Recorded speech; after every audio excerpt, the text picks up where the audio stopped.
What's up, everybody? I hope you guys enjoyed the latest video. Oh, my YouTube is in Dutch. It's always in Dutch. It's so sad.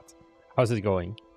Basically, let's start with some numbers. Over the last Steam summer sale, we made $1,523 gross. I think, can I get this like a little bit better of a, yeah, so you can see like this was when the sale started, dunk. And then it had a second spike here for some reason. And then it went back to like, you know, baseline before the sale started, basically. So yeah, hi everyone as well. Good evening to pretty much everyone except you, Timotheus. For you, it's a good morning. The one thing that I am very glad about is the fact that I luckily didn't have like a store page or something up that I'm like, oh, I need to know how many wishlists I have, because it's been 2.5 weeks at this point. It's like, oh yeah, you're down 97%. So yeah, 10 a.m. there, indeed. I'm gonna turn this a little bit lower for myself. I can actually just lower my Windows volume. So yeah, I just wanted to get this out of the way, because it's a question we'll get inevitably. Throw it at the beginning so everyone can see. I think we had a pretty good summer sale. I can't really compare this with last year's summer sale due to the fact that last year we only had one game out yet at this point. Can you believe it? Like, I was talking about this recently with Thomas. Wait, where is it here? It's almost been a year since we released Unicycle Pizza Time. It's been like 10.5 months now, which is kind of, you know, a long time at this point. And it's been a good one. The question is, how do we top this? Will we ever top this? Who knows? Are we going to announce a Unicycle Pizza Time 2 on the 31st of August 2025? Who knows? Who knows? But I am surprised, like, how fast time goes, basically. Because it's been almost 2 years, I think. Forge Industry is 3 years, right? 2023. So it's been almost 2 years since we released our first game. Okay. I can live with that. Almost on the anniversary. Let's have a nice chill stream. Leaving on holiday soon. I'm tired of all the internet drama. Why can't we just get along? Yeah, about that. Marnix, how's Japan living? It's great. I love the weather. It's so nice. This is Celsius. Oh, if I can put it in Fahrenheit for you Americans. I love this. I love walking outside into ovens. Ignore the typhoon information warning. It's just so nice and cozy every time. I just want to go and lie on the grass and like nap 24/7, listening to the crickets. So yeah, this is pretty good weather. What's it like in Arizona? Okay, it's still hotter there. It's colder in LA. But yeah. Just a little breeze typhoon. Yeah. Pirate software shit is so annoying. Seen 8 videos. I honestly, I don't have much of it. Now I do have to say, like, my YouTube is pretty curated. As in, I don't have. I have this. If you're tired of it, this is a productivity hack. There's an extension called Unhook. You guys barely can't see it. There's an extension called Unhook. And you can do stuff like, hey, hide the home feed, hide the sidebar, hide recommended, hide all of these things, hide shorts. It makes your YouTube life a lot better in terms of just only focusing on the stuff that matters. So I just track things through my subscriptions, and then if I want to find stuff, I just like look up the topic on my YouTube, and that's it. Unhooks the code, keeps me from wasting 4 hours every time I open YouTube. Indeed, that's the secret goal. I've been using it for like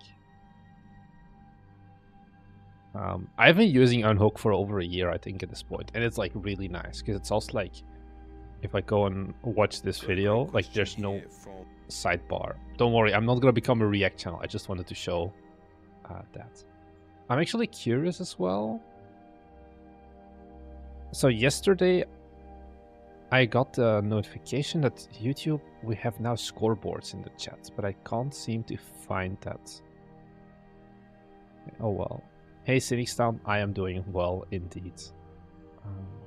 So yeah. Biggest time save is turning off shorts. Indeed, it's the end for most YouTubers. Now, I'm gonna go through some of the first main topics that I want to go about. First one is just, of course, small games. What does it really mean? It's a video that I kind of knew. Scoreboards are a beta feature. Yeah, but like, you know, Indie Game Clinic had it for a while, for example. And I got the email about it. Just a few... Let me see if I can find it. It's on like... I got it relatively recently. I thought of like, you now have this. Here. No, it's not this one, I think. I'm not sure. I thought it was gonna come. I was wrong, apparently. So yeah. You just launched your Steam page, WR41THX. If you give me the name, or do you feel like, you know, you're scared about me looking at the Steam page? Because that's the problem. I've been getting a very high amount of emails lately, like the last few days. It uses stroke in logo, so better not. Oh god. I've been getting a lot of emails on like our Hello at Bite Me YouTube channel recently of like, please look at here. This guy has been sending me emails every 2 days, basically. He sends me 2 emails every 2 days, like 2 emails together. And then he drops out. And it's like, this is the email he sends. And it's like, okay, we start with just, this is a spam thing. And like, first thing I see, it's like piss. It's AI generated piss, which is like, why? Why do you send this to me? Don't do that. Just do something better with your life. It's like, what? No.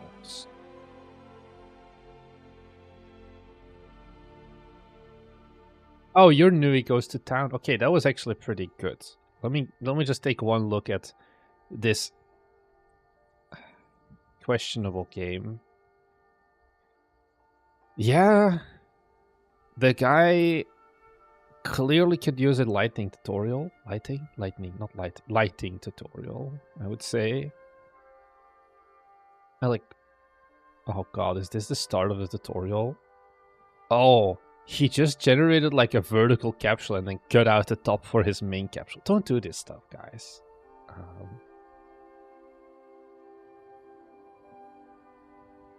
So let's do the Nui. Nui goes to town. Oh no, it uses stroke indeed. I get what you mean.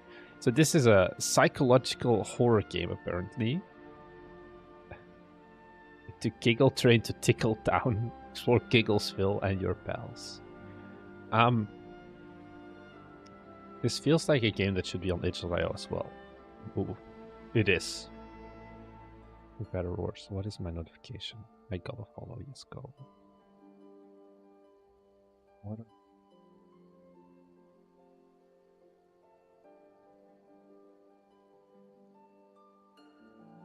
People do play it. This was 6. Oh no, this is you making your own video. So I feel like you should give the itch page an update as well compared to this. You have the assets now anyway. Because I think this is something that, you know, especially in the beginning, if you have like some sort of a demo thingy, you definitely want to run it through an itch.io first. That's the original game jam. Aha. 8 years ago. Wait, how do I see? See all of WR41THX. You have a lot of prototypes. So what I would probably do is still like update this then, the game jam version, of just make like a new page that is more closely related to this one with the same capsule and whatever. Because I think for especially like cute psychological horror, itch is going to be a good platform for that, to also just get more playtesting and things like that. I plan to when the demo releases soon. You probably want to get this like a first version out on itch before you put the main demo up on Steam as well.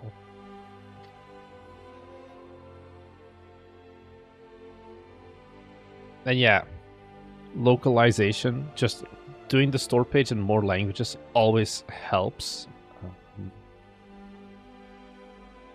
Okay. Okay, we do have some shorter, like more horror-y things. Oh, it has an X. That's all you need to know. In discussions yet? No. I was wondering about that.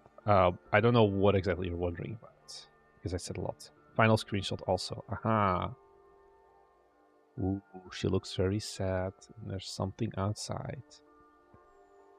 A bunny with an X ear of embers, indeed, because it's a cute bunny.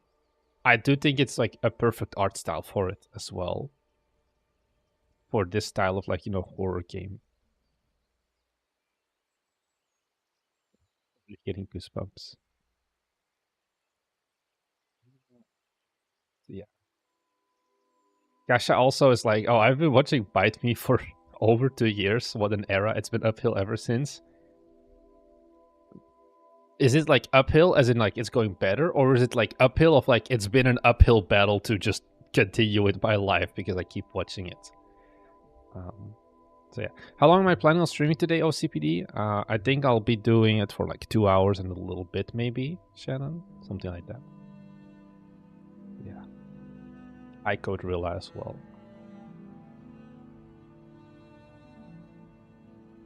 I'm gonna plug something, by the way. Nah, it's too early. I'll do it later.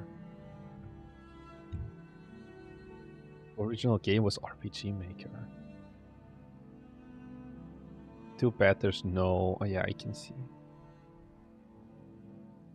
This is also like voxely, I guess, trying out stuff. You definitely, like, you know, this is stuff that a lot of people forget.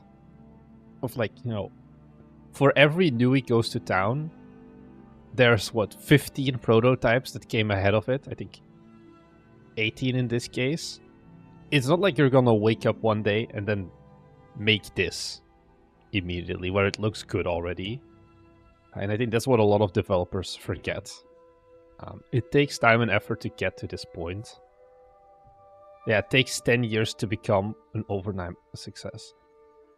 Because it's still like, these games, no offense, are probably kind of shitty. Or like, you know, they're not going to be high quality stuff. I assume it's like a bit of prototypes and game jams and whatever. But it makes, you know, get better in general. And that's what it wants. Yeah, it wants towards the bottom R. Gamma Games, do you have many more recorded videos in the queue? So right now, I need to record more videos. Let me see if I can pull up the schedule without leaking too much.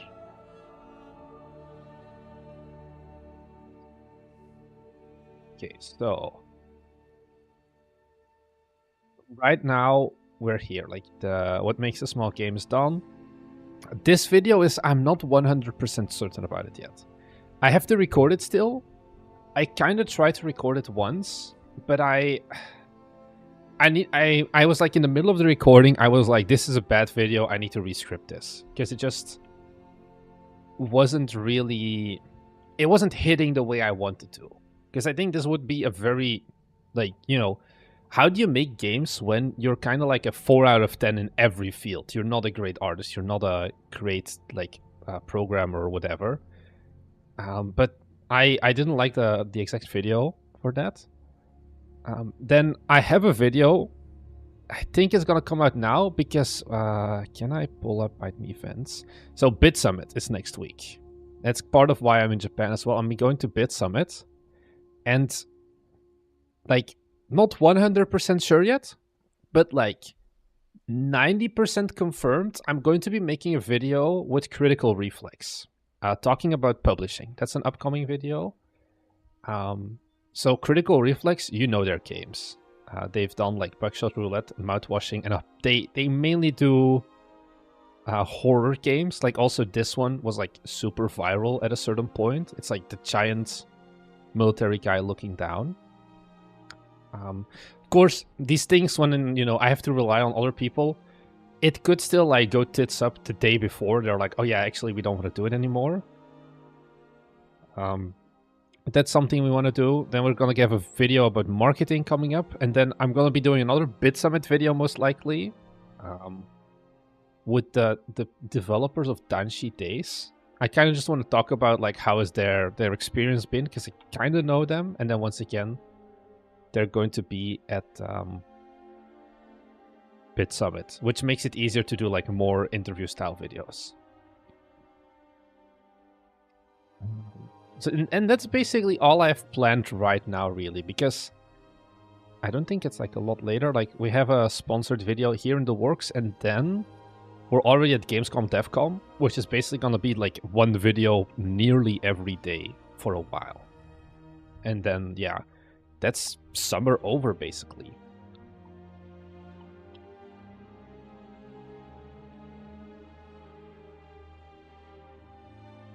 But I think we definitely had a lot of good videos in the last... Like, the last few videos have all been pretty good bangers.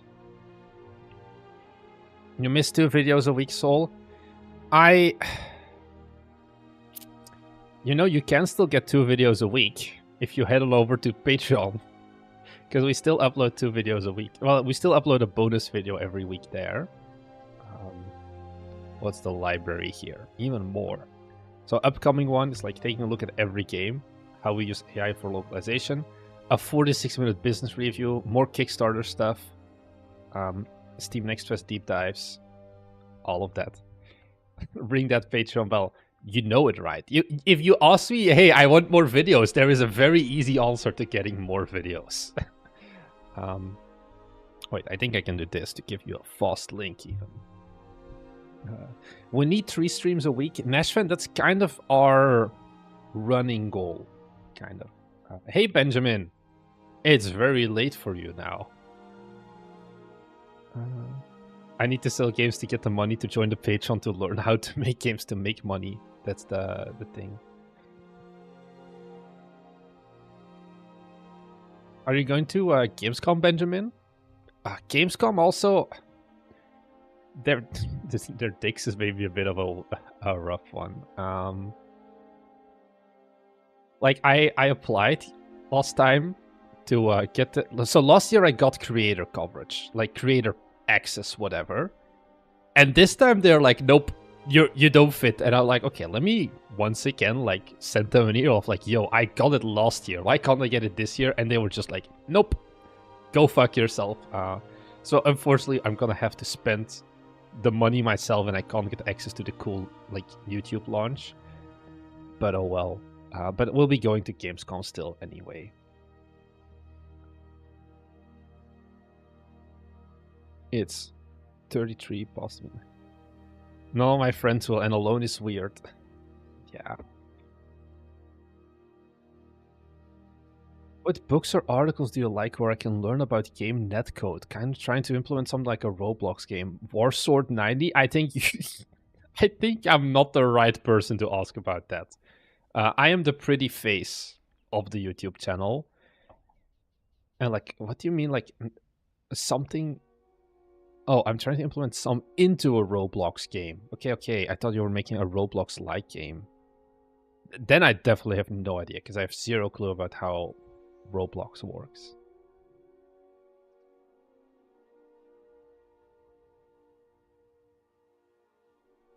I didn't see the Jonas Tie Roller video either, but I did see like Islanders did come out, like the new one. The guy just keeps winning. Islanders New Shores, this one. Kind of surprising as well that they launched... Oh no, right after the yearly summer sale.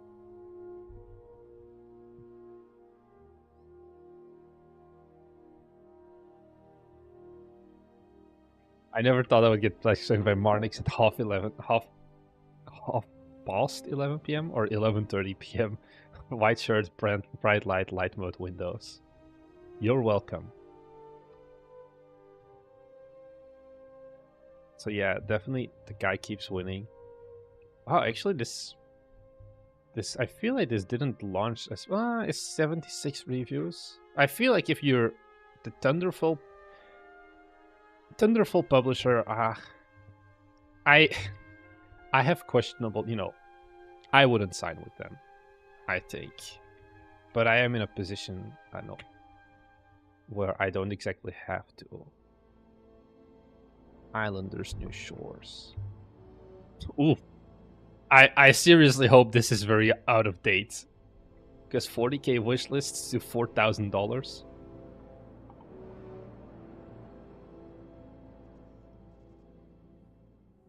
Which one of your 2 new projects do you think has more potential? Definitely Made Cafe Simulator. Absolutely that one. I have 1 more week left before the release of my first game. Very exciting. Midnight Moonlight Games. Can I figure out your game? Lunatics. Uh-oh. You do not have high amounts of views. I am scared. Are you part of the slop on Steam issue? It's a funny first-person horror game where you do work for your horrible boss and solve problems in a world that fades into dreams. Or dreams that fade into reality. I'm not sure about this capsule. This screenshot is way too dark, and we use the same demon doll in Kyoto Anomaly.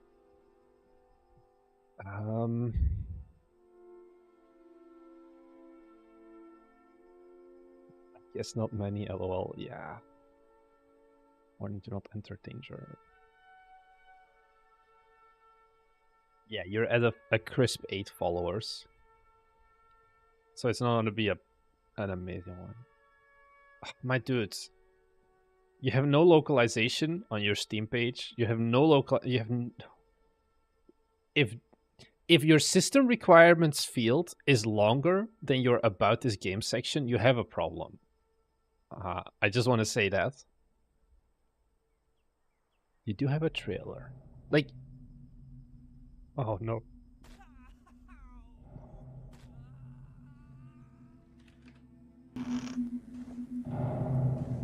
This is not a good trailer open.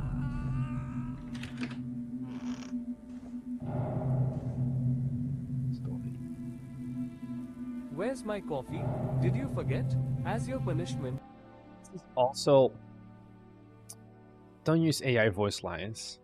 You can start by cleaning the toilets. So why is it an Indian AI Welcome voice? employee number 38. Please stand in the red square and wait for more instructions.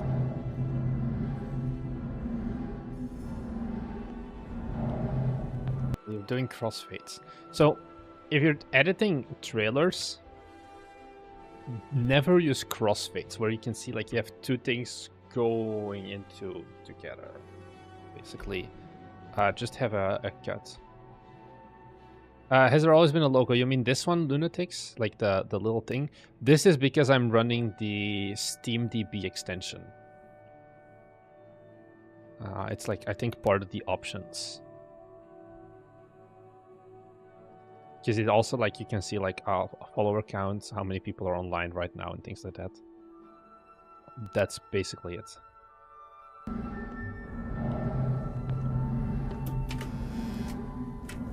This is laggy. Your trailer shouldn't lag, I feel. You also have this very droning on sound effect that doesn't seem to be scene tied. It's just very annoying. Sound design item gel. Who adds high-pitched screeches? Okay, we're going into something.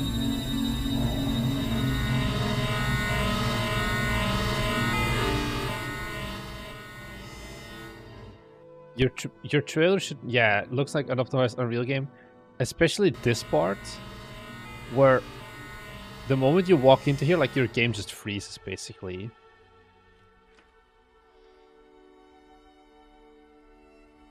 Should turn off the Skyrim music for a second as well. Oh. What's the...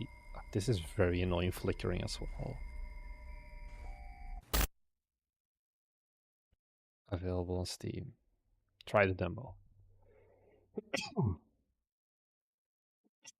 I'm very sorry, I'm not gonna try the demo because this definitely... didn't fully sell me. I think also the capsule is very, you know, uninviting.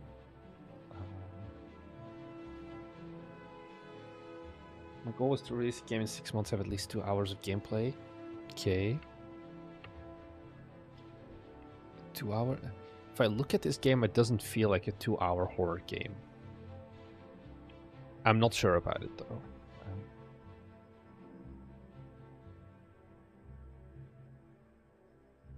You have 9 days, which is not a lot of time anymore to save this. That's a problem. I think you can still definitely do some stuff. Like redoing the trailer. I think. Because this is just like an in-game demo first-person thing that you look at. This also shouldn't be at the start. And this is very weak sound design. Hey Kex, how's it going? I think if you can re-record the parts that are like choppy frame rate wise. Oh, Moxan, thanks for the Prime sub. Let's go.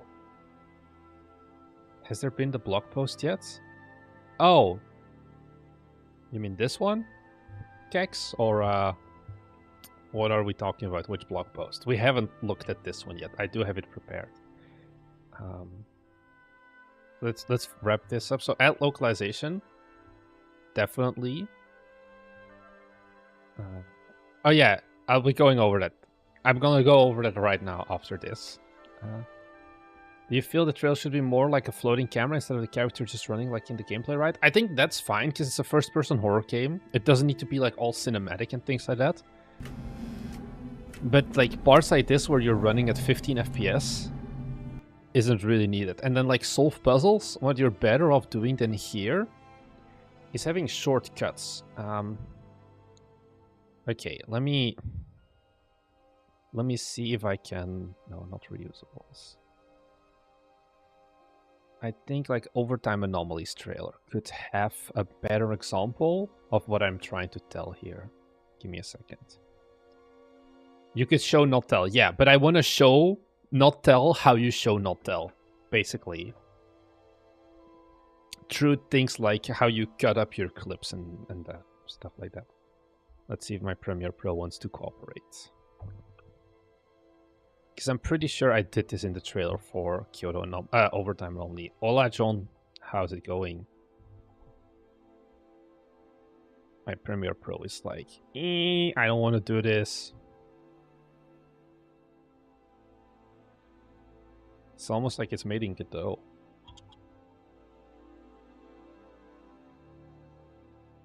Okay, we're getting there. Everything content. I know. So. Do I?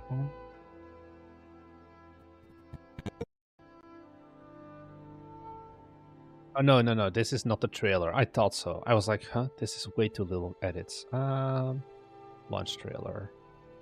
Release trailer. Okay, so. In our release trailer.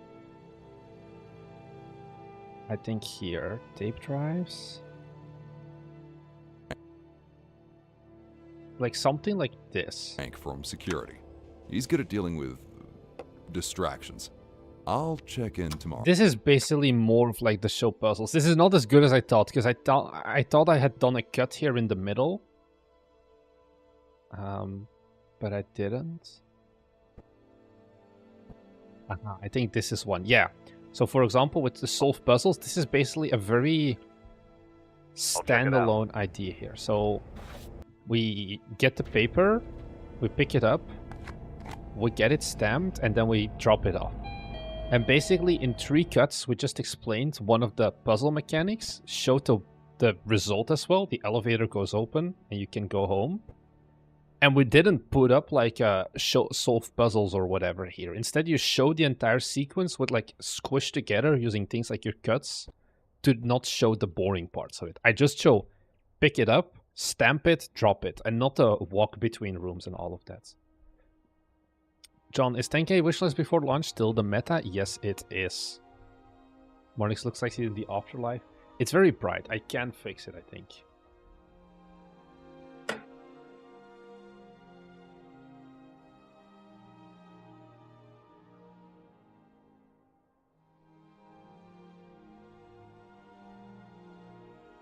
Onyx, you think one of the games you're working on may get 10k wishlist? I think so, because we're gonna actually try marketing now. I think Maid Cafe Simulator definitely can hit that. So yeah. I'm gonna... Did you see the Coding Jesus Pirate Software thing? Who the hell is Coding Jesus? I have no idea who Coding Jesus is.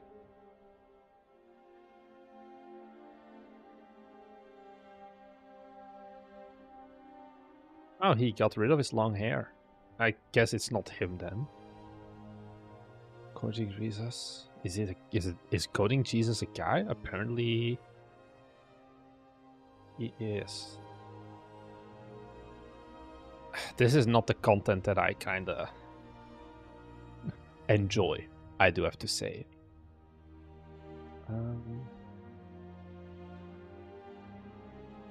I think also, like, it doesn't... Does it matter that it's bad code? Like, who cares that he writes bad code? If people like his game...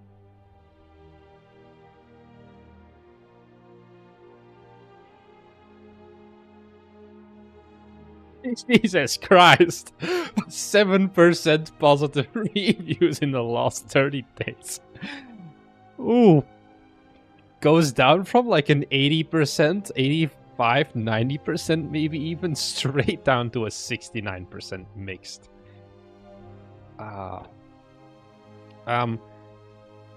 It's also like, let me pull it up. Celeste, for example, is also probably not what you could consider good code, for example. So the Celeste code is actually all on GitHub for the thing.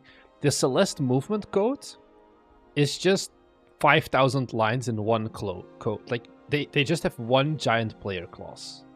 And that's it.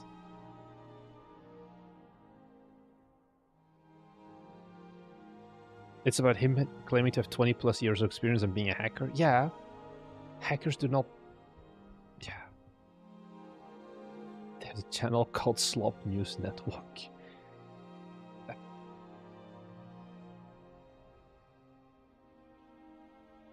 You call an abomination. You mean this one? Our 5,000 line player class? Or are we missing... Am I missing something else?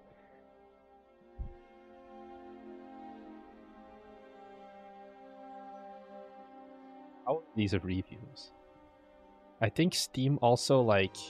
Oh, Steam hasn't warned them. Like, normally Steam puts like a tag of like, yeah, this got hate rated, and then they don't count them anymore. It's to wear a game development costume. I feel like he hasn't moved on to other projects, has he? Does he have upcoming releases? Huh. I feel like this is just an old game that he kind of abandoned. Oh well. It's sad because Hardbound is actually really good. Yeah, that's what I remember it being as well. Like, considered as a really good game. Because if you get 400 reviews and you only go down, like, this is 20% of total reviews. And it goes down to 69%. So yeah.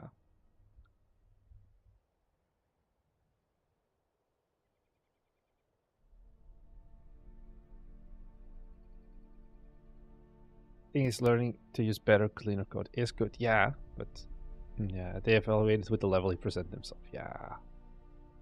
It's true, if you like them like, I'm God game developer, maybe. Good thing we are not God game developers, or not. That's not what we sell.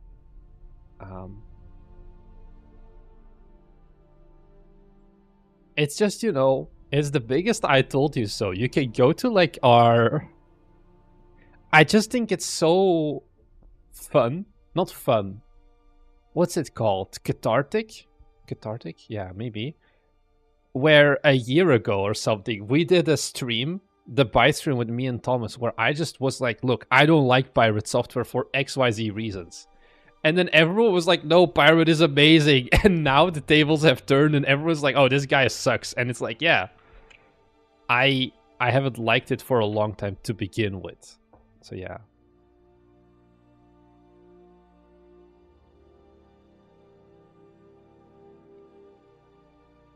Enjoy the rest of your night, Kasha. Have good dreams about me. So yeah. Rowan, I was on the side of Pirate Software back then too. Yeah, my opinion hasn't really changed on him. Rainer the God, your game is called The Protagonist. Let me just start by saying that's probably a pretty bad name. What's this capsule? Okay, it's very dark.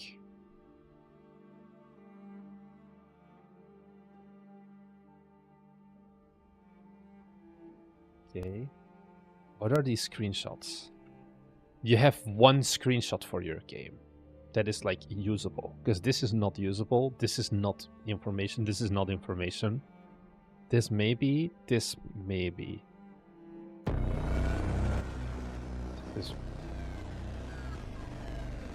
This is disgustingly loud.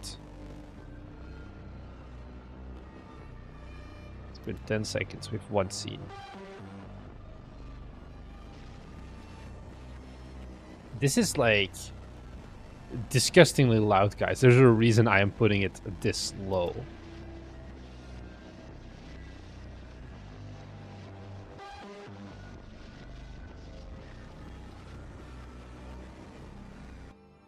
I have never, I think, had a good game from like a developer who like comes into the chat and is like, oh, look at my Steam page, it's amazing. And then it's stuff like this, guys.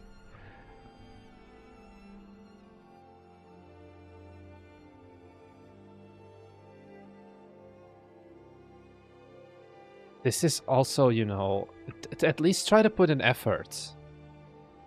Instead of just getting ChatGPT like, oh, let's put an emoji everywhere in front of it. It's like, why are we doing this here? Are we really this can't be bothered about the game that we're working on that we don't want to write down like 50 lines or like less, like 500 words ourselves?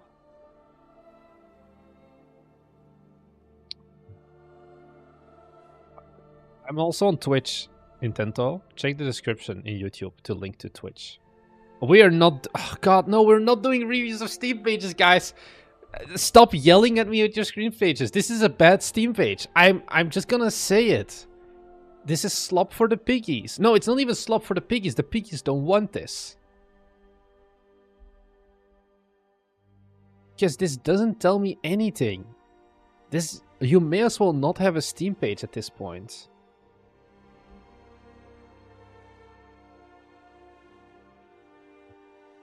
But you said 3D was good, yeah.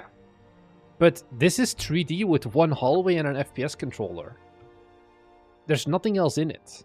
Like, if you can't even come... Like, you have... Is this a game screenshot? I don't know. This could just be the skybox or whatever. The next big thing is Sasquatch is the next Jonas. I am gonna... you know, Jonas Tyrol started with a very successful 2D platformer. Who knows? Maybe Surgebound is gonna be Sasquatch Beast Will You Snail moment.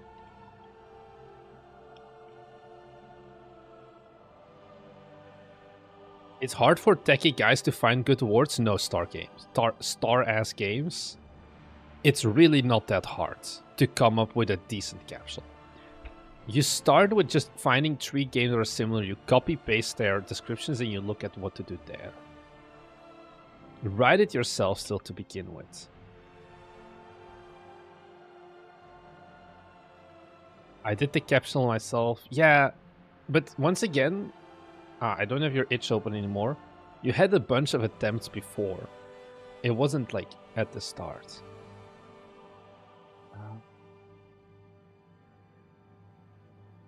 I think it's decent for a placeholder Steam page. What do you mean a placeholder Steam page? Okay, actually, Capsule doesn't... Capsule is pretty alright. Alright. This is probably one of the better ones. Decent visuals. Very much like, you know, has some style of visuals. This is a bit of a weirder, like the models. But this looks very decent. Good UI. Clean level environment, good capsule, has custom banners, misses localization, has good chips at the start. It's pretty solid. I'm actually surprised. Could be worse.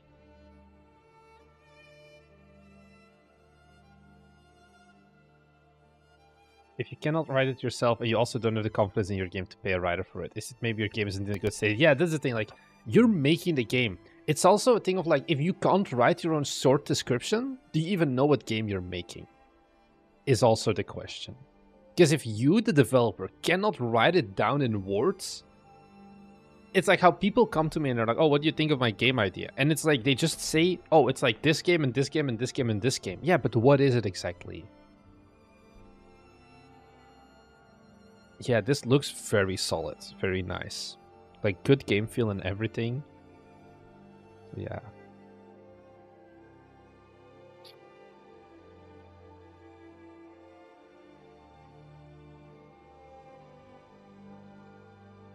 So, there's a trailer too. I think the trailer is gonna be decent.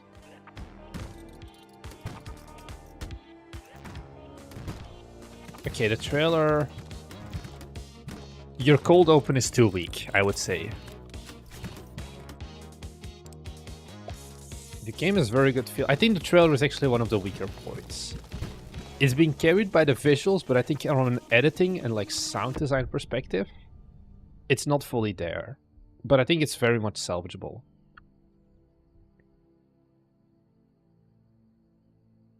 Are you still working on the bowling game? No, we're not working on the bowling game anymore. The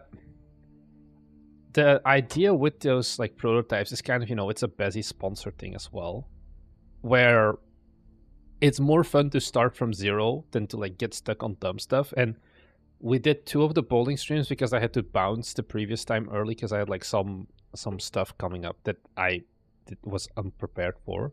So I gave them a follow-up stream just to like satisfy the sponsor quota. So yeah.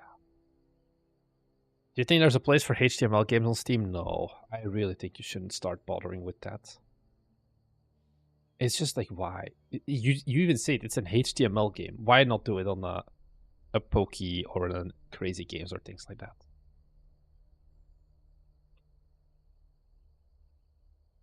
I'm gonna do a little call to action, boys.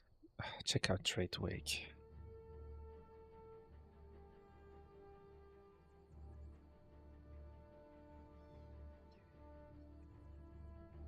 I feel like your visuals for tropical, I don't know, Arctic to tropical islands are... Is there a trailer? There's no trailer. Okay, get a trailer. Get GIFs. Localize the Steam page. Standard stuff. I think your capsule isn't miserable. I probably would move the trade wake a little bit more to the side versus centering, just so that there's like a little bit more padding between the roof and the logo here.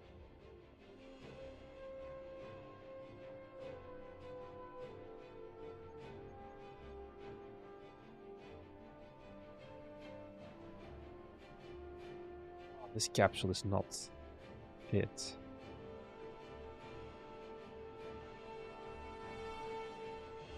Okay. It's decent. 200 followers. Does this have an itch game? I'm not sure about the first screenshot. Maybe, maybe not. I feel like the capsule also... The black should be replaced by something with a little bit more detail. Now, there was a question from Proxy... No, not Proxy Duck. I want to look up that. Proxy Duck is like, oh...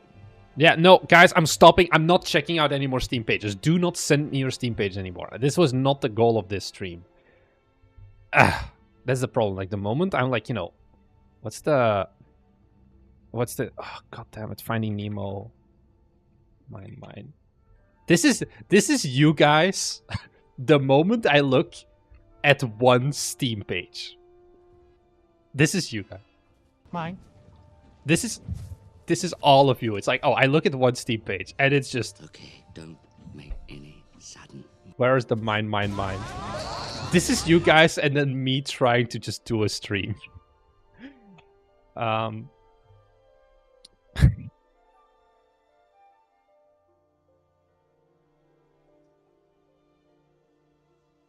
I Had a game to sit like so we suck you in. So Proxy Duck had a question. God, where was it? Was it Proxy Duck? Someone had a question. Now I can't find it anymore. Oh, it was Jack. Never mind, it wasn't Duck. Working on a game with only one environment, how would you recommend getting around a variety of screenshots? Can you explain the game's concept if needed, but it's inspired by the Night Agent series? I have no idea what the Night Agent series is. I'm too young, probably. It's not you, Proxydog, I'm sorry. It was someone else. It was like the message above you. So like in Unicycle Pizza Time, it's one environment, but there's still some light color. Like, you know, you can still change up your environments a little bit. I'm not actually sure. Yeah, you definitely have that issue. I think Kyoto Anomaly is very much darker as well. Yeah. That was Overtime Anomaly. Like, this is definitely like, you know, different color with like the green carpets compared to more of a brown and a white and stuff. Yeah. There definitely is like, you know, some staggering. Kyoto Anomaly has great ratings, absolutely. I think we only have one negative review. Just see, review type, we have one negative. 53 positive, indeed. I think you try to be creative and find any color difference you can and try to stagger them. So try not to have too many of the same color screenshots next to each other. Although, yeah, especially in Kyoto Anomaly, that was a rough one.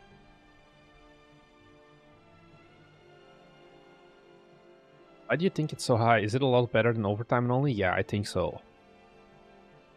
Because it's also, you know... go back to... No, not Steamworks. Sales stats.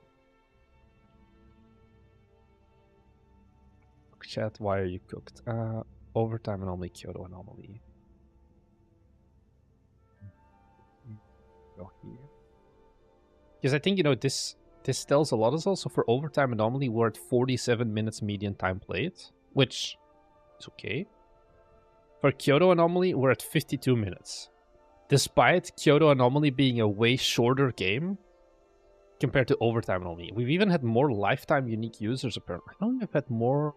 Did we sell more copies? Oh! Kyoto Anomaly has outsold Overtime Anomaly recently in terms of total units. I wasn't aware of this. Okay. I think, Jack, yeah, try putting it on Edge first, I guess.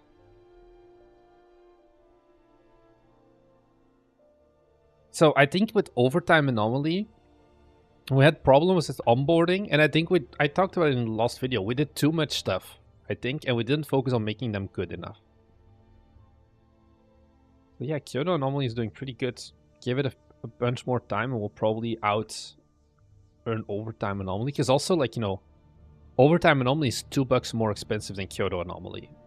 So even though we have sold more copies, we're still less earnings-wise for Kyoto Anomaly. Orsted is still dramatically outselling Delirium, even with queso and stuff for Delirium, yeah.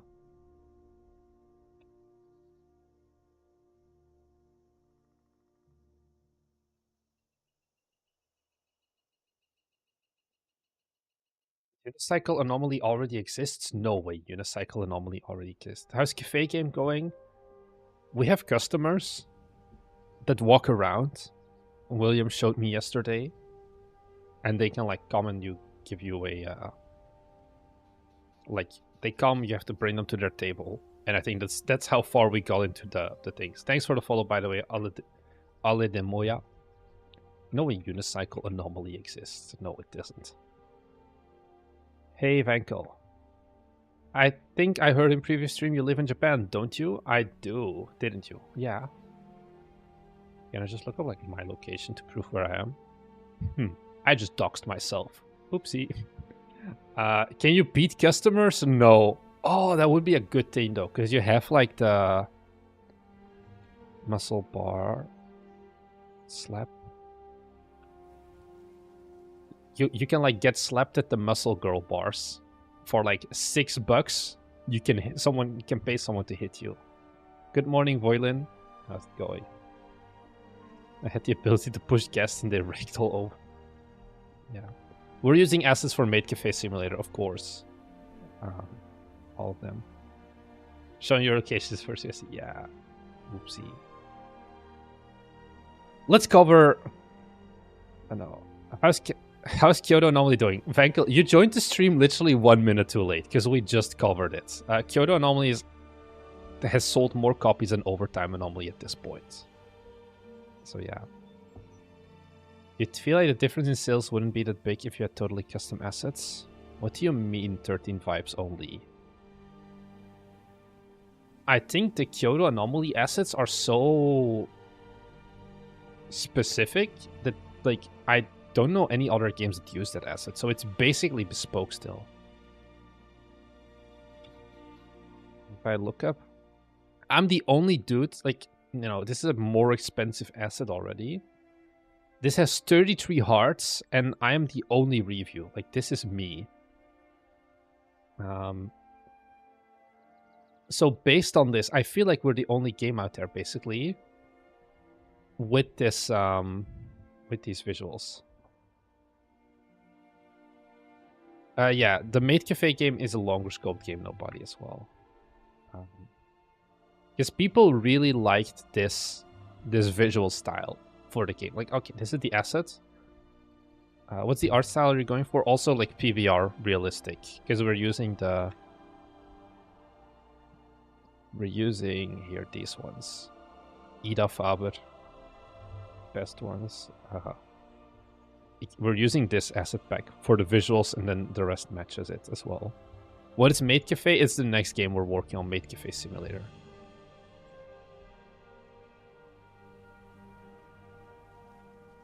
How much was the Overtime Anomaly pack? I think it was only $40. 80s office environment. Yeah, modular 80s office building, $40.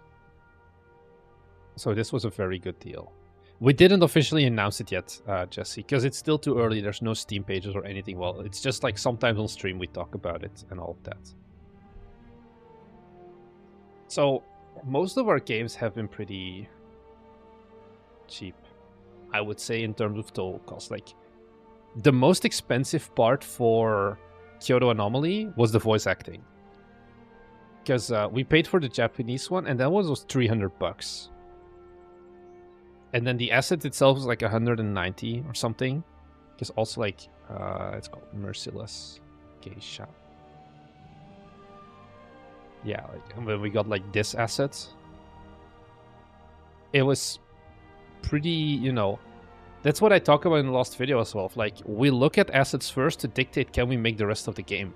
Because we know we're not artists at this point. So we have to find an approach where we can kind of work around that, basically. And that's by knowing that there are enough assets to actually make the game we want to make. Or, like, can make. Is PBR a good approach? I always feel like non-PBR can have a little jank animation, but PBR can look off if animations aren't right. For us, PBR is the approach, I think.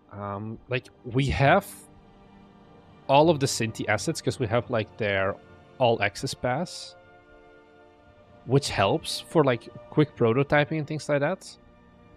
But I just don't see myself trying to sell a Cinti game anymore. I think PBR is just easier in terms of marketing and in terms of looking good and mix and matching. Because if we're trying to sell something, you're way more locked into, oh, we have, do you use the military pack or whatever? There's no other assets we can mix, basically, apart from other Cinti assets. Cinti characters are bad, unfortunately. That's getting better, Kex. Because they now have this thing. Where is it called? It's the sidekick thing. Can I go to the, here, learn more? The problem is this is still, like, kind of early. This is like Cinti style characters, but very nice ones. And, like, very custom and things like that. Right now they only have 6 categories. But I think if you can make a game with the sidekick characters and Cinti assets, I think you're solid. Because these are very much nicer and higher quality and do not have that Cinti look to them, where, you know, you can count the polygons on their face. Do you believe Cinti is so overused it's become less valuable to have as an asset? I don't think so. I just think that for the games that we're making, and like if you're making a streamer bait game, I think you're better off going for PBR than for Cinti. You could maybe do it, but I think it's always going to be a harder one. So yeah. Anyways, guys, it is time for all of you to help me. We're gonna show you something. It's been a month since I've done this big plug. And for the people who are unaware, you can support us. Okay, I'm gonna pause myself. It's Prime time. So, if you have Amazon Prime, you can support us for free over on Twitch by linking your Amazon account to your Twitch account. And then if you go here to the like subscribe button, there's a checkbox here. Use Prime sub. So this is on my own account, and you can do, here, look, it's free. You can press subscribe with Prime. And then, oh, I don't want to take a screenshot. I think it's gonna show up. No. Let's go Prime. And then it shows up. Thank you very much, Jesse, as well, Vankel Gaming, for the Prime sub. And thank you for Mardix. This is like me applauding myself for the Prime subs as well. So it helps us out. If you've done this before, it resets after a month, so you have to do it again. So that's why I keep plugging these things. So yeah. That's the main issue we ran into with Magical Girl Guardians, exactly. The issue with Magical Girl Guardians was we were starting to mix and match too many asset packs, where it just didn't look good anymore. Because, especially with stylized, mix and matching stylized assets is really hard, because they all have like different styles. Can I find the ones that I have? No, I guess not. Thank you, Error17 as well, for the 11-month Prime streak. That's very decent. Thank you very much for that as well. Because like the one asset on its own looks fine. I think we did use this one. Yeah. Yeah, we used this one. But then like this one is a bit different. And that's where things like kind of went wrong. Because we were mixing too much. And indeed, with PBR, you can mix and match basically everything. Because what I did for Unicycle Pizza Time was I literally just did this. So look for PBR and then 3D props. And then basically just get everything I could get that kind of was gonna fit. Like, for example, the road signs, the waste can, like trash containers, whatever, radio dumpsters. These containers are in Unicycle Pizza Time. And it looks pretty okay, even though you can just mix all of those things together. Yeah, like, oh, we need some rocks. We needed all of these random things. So, yeah. So that's that. Let's talk about the importance of rapid releasing and sharing your work, or as Chris Zukowski calls it, middle games. Because fuck small games or something. I'm not sure why he calls this a middle game. This is basically the exact same thing that I talked about kind of in yesterday's video. Let me close a bunch of tabs. So yeah, right now we're at a 2 out of 10. People really do seem to enjoy the video. What does make small games really mean? I mean, I enjoyed it. I think it's one of the... You know, it's a good video, I would say. And people always do vibe with the small games mentality. And then here it calls it like middle games are the opposite of a dream game. There are games that you make quickly, but not poorly. Let me make it so you guys can read it a bit better. More polished and complex than a game jam, but much less than a 1 to 2 year big project. Okay, so timing-wise, let's disagree here, Chris Zukowski. A small game is 48 months. A middle game is 8 months to like 1.5 years, or maybe 2 years, and a big game is everything over that. Because I don't know a lot of devs even who stick to 1 to 2 year projects. I feel like a lot of them go for even bigger than that. So yeah. Developer student site who rapidly made Merchant 64. Love letter to 64-bit console games. Sold about 20k, so this was actually an interesting one. Sold about 20k, and the game analytics stats have a very different story. 74k. This is probably, yeah, like I assume that Chris Sikowski, because we did an interview with him as well, like, you know, you sent him the screenshots to like proof of like, I made this much. So I'm putting more weight onto the 20k number than on the game analytics 7.4, because this is very, very low, I would say. How much of your audience, Patreon plus otherwise, is working on really big projects? I'm not entirely sure, but I think more people are subscribed to the small games philosophy who are watching Bite Me. I think it's the people who who just want to do game dev for fun and then are like Patreon subs to support us, but less to get like, you know, the hardcore information and all of that. Small games is 1 to 3, middle game under a year, bigger game year plus. Yeah. Gotta agree with Chris here.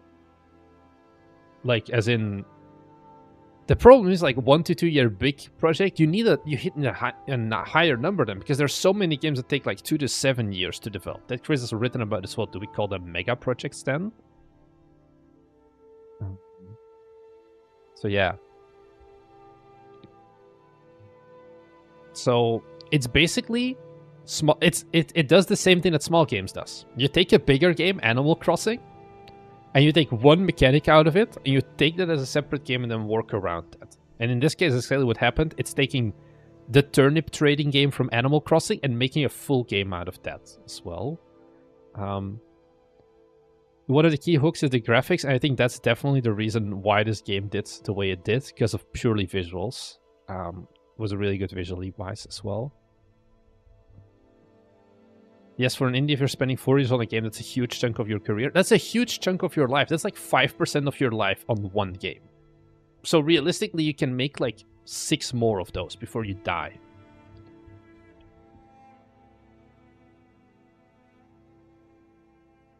So yeah, you know, got picked up, got a bunch of wish lists.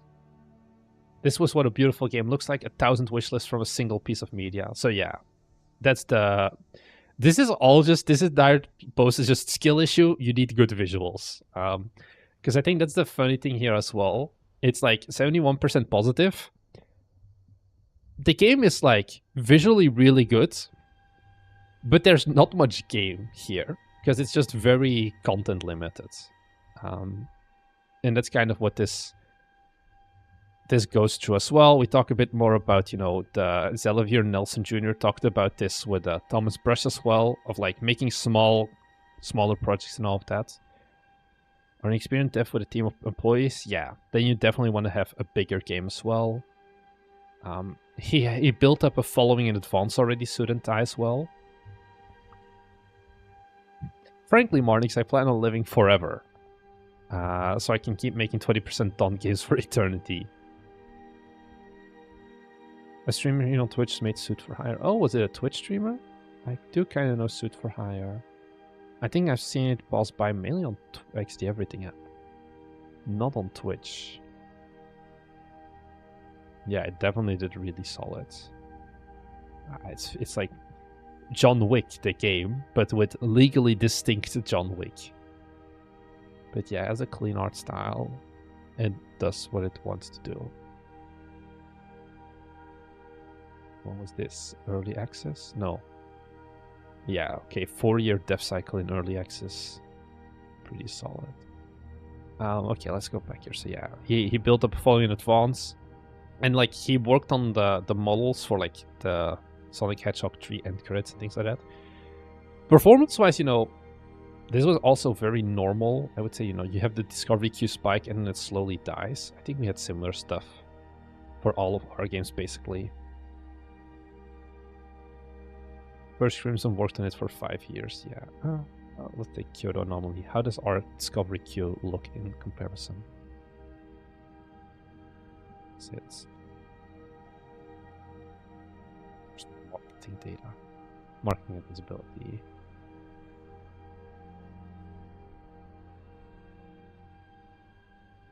We launched this game. We launched this game at the end. No, not April. May 23rd. We'll do 1 month. 24th, sure. Oh. We had a way bigger drop-off at least than him. Do we have a number? Yeah, open image in new tab. Yeah, so he was at 20,000. So it's like 3x. Now, we did launch with way less wish list and things like that as well. And then, yeah, it drops and it just slowly goes down. It keeps going down. How much of the Maid Cafe game is done? Like 15% tops? Probably not even. That's the problem with larger scope games. External visits. Reddit. Social media will always let you down, even if you have a pretty game. Believe in the discovery queue. This is a beautiful sentence. I do like it.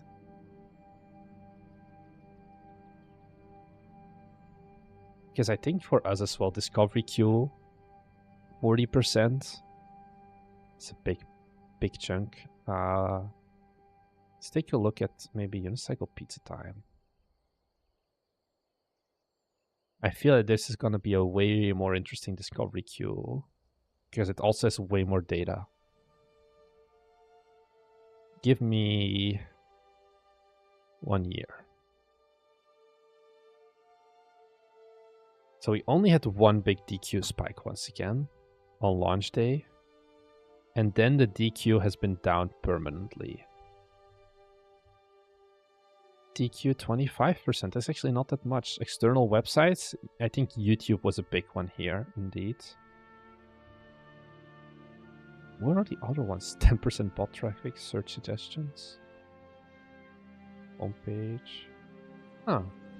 I thought Discovery Queue would be bigger. Does he have a breakdown of how much percent is DQ here? Wow, 64% DQ.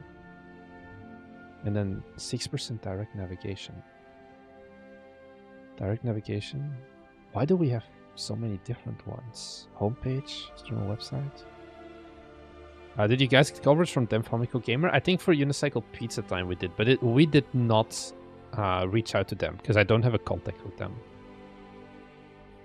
I feel like the only marketing effort that matters is sending codes to YouTubers. That's, I think, for the most part, what I vibe with as well. I think this was an interesting one. This is one of the cases where you don't want to have a demo.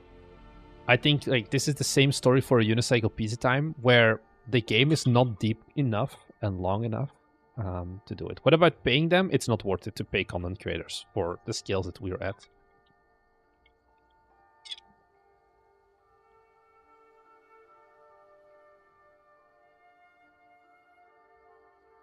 In this game called Tiny Terraces. Oh, I know which one. It's like Vuvu or something, no? Vuvu X.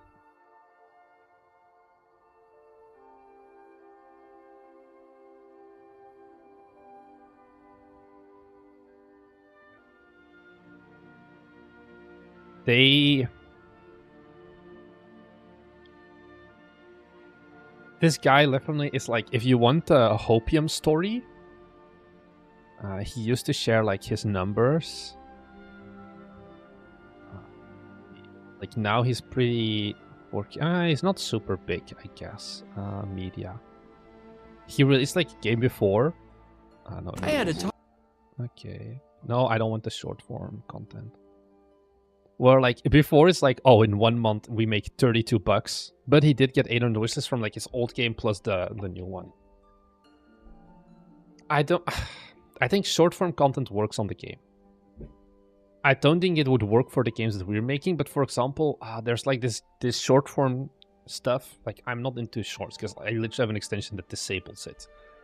But like the boat devlog game or something, where there's basically not a lot of game yet, but it just looks pretty. And I think that's what's somewhere here as well. Where was it again that he wrote it?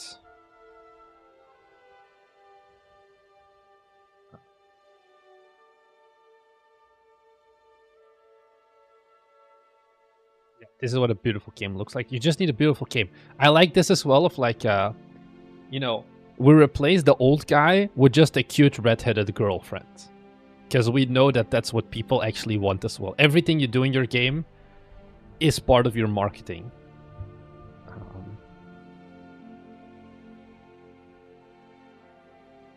think fighting games need demos. There's concern about folks being satisfied from just that.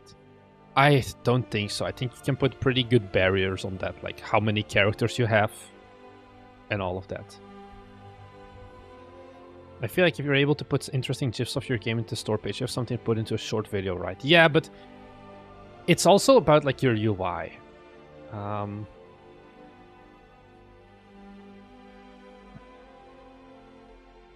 Is Broken Worlds. Like a game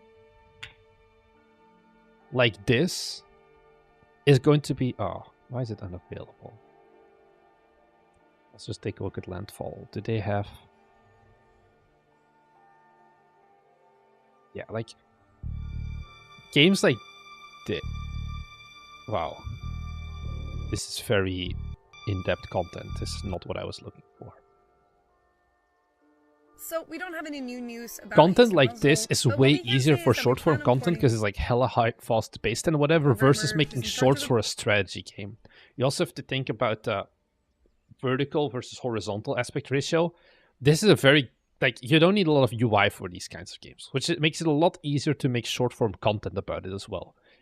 If you're making a strategy game, you can easily make GIFs, but adopting these GIFs to work in a short form content is going to be harder. ARW is like, Merchant 64 is really beautiful, but I think it has some of the worst gameplay I've ever seen. Hey, you said it. I think we're almost done with this, right? So yeah, it was really good art style, which is kind of what worked. Adding more depth would have helped, but real artists ship. Suit and tie had to pay rent. There was no creeping here, indeed. I think this is true. It's like turned in 2 months, turned into another 3 months. You know, it keeps going. He had a winning formula for cozy management games in an N64 world. Yeah, I think like the PSX or especially N64 for cozy games could work. Ship in months, 6 months this time would be better. I believe Student Ties really tapped into the vibe. Art isn't enough. You need to rest as well. So yeah. And he's also a YouTuber. That's kind of, you know, you can see he made a bit of a post-mortem as well. I think it's his most... Oh, no, it's not. Like... he has announced a trailer, and then how much did my indie game make in a week? It's one of his most important games. Now, I did mention, for the people who are unaware, I have like the Discord where I announced like I'm gonna do live streams. So we talked about the latest fit, talked about Chrissy's similar blog post, and we're gonna be airing some light beef I have. I feel like you can hear it coming. If Student Tai wants to do a boxing match, a creator clash, I am down, because we have engaged once, and it wasn't a good engagement, I would say. Whereas, like, I have if you ever leave a comment that's like, I'm going to be honest, or not trying to offend you, or I'm gonna be blunt and I don't want this to be interpreted as mean, know that I hate you. Know that I think you're a coward, and you shouldn't write that. You should just either rephrase what you said, you should question, should I send that, or you should just not send it at all, or do something else with your life. Because it does not matter what you're gonna write at the second part of your sentence. If you're gonna say, I want this to be blunt, and I don't want this to be interpreted as mean, just grow a pair of balls and just don't say that first part. Student Tai, I think this is a shit comment to leave, and I'm gonna own that. Because it's like, you so far had one viral hit and you got lucky, and then mostly underperforming content. Game dev's hard and more luck-based than people realize, I think. This was on the video Has It Been Worth It, where I do my 2-year post-mortem. I just think it's very rich coming from a guy who, like, you know, you had success, you had a good visual, but I think it's very much you're maliciously not looking at all the games that we have made. And I think that's kind of a dick move. And I think especially, like, leaving comments like this, it's like, oh yeah, but I don't think, like, the YouTuber's ever gonna read it. I read every fucking comment. And for the most part, if you guys, people watching this that are unknowns, like, if you write these comments, I'm gonna shadow ban you. Problem solved. But I think especially with comments like Student Tai, what I did in this case is I wrote a very long, crass message reply, and then I just deleted it, and I didn't send it. Because this is just dick behavior. And I do not like this. Do not ever come up to me and say, oh, I don't want this to be interpreted as mean. So yeah. So yeah. Just being brutally honest, you're cute. Yeah. So yeah, it's like, I honestly don't understand the point of leaving that comment. That's the thing as well of like, this is a comment that you should have typed out and then read again and be like, I don't really need to write this. Because it's like, objectively, we are, like, you know, we've released more than one game. And sure, you're gonna have success with your next game probably as well. Because you have a great visual art style. But I think it's very much a very hater thing to say like, oh yeah, you just got successful because you got lucky once. Whilst that's kind of the same thing you did to a certain degree, because you released the trailer and got lucky with the trailer as well. And yeah, that's like the thing. Can I look up Encyclopedia's time? Then I think I can go to Bite Me Games in general. It's like, you know, review score 84%, 87%, 98%, 95%. Sure, maybe not all of these games are like massive successes in your book. But I think it's very disingenuous to say that you had one viral hit and then mostly underperforming content. And with this one, to keep the drama going, I didn't even know really. This could be interpreted as two ways.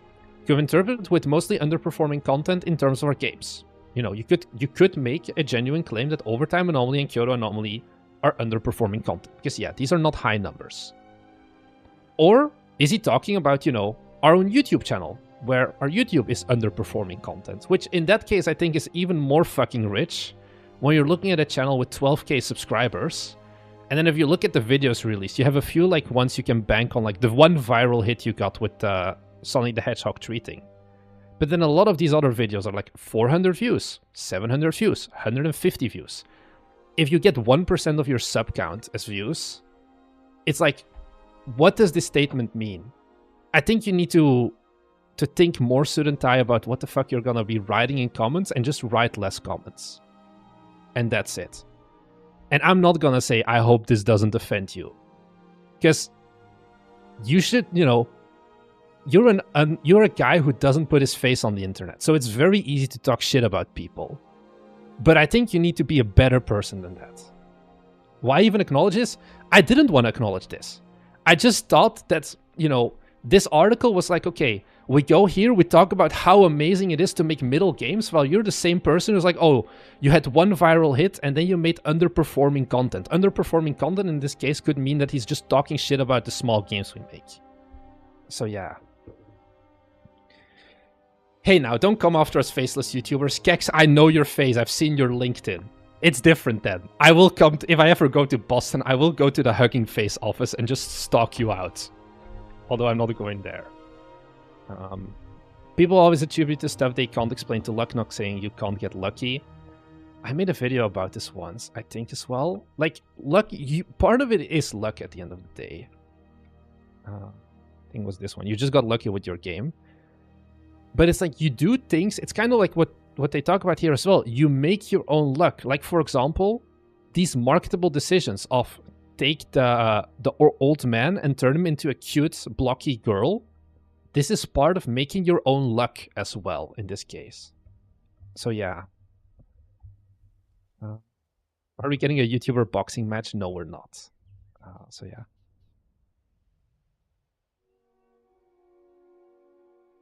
Yeah, I kind of do want to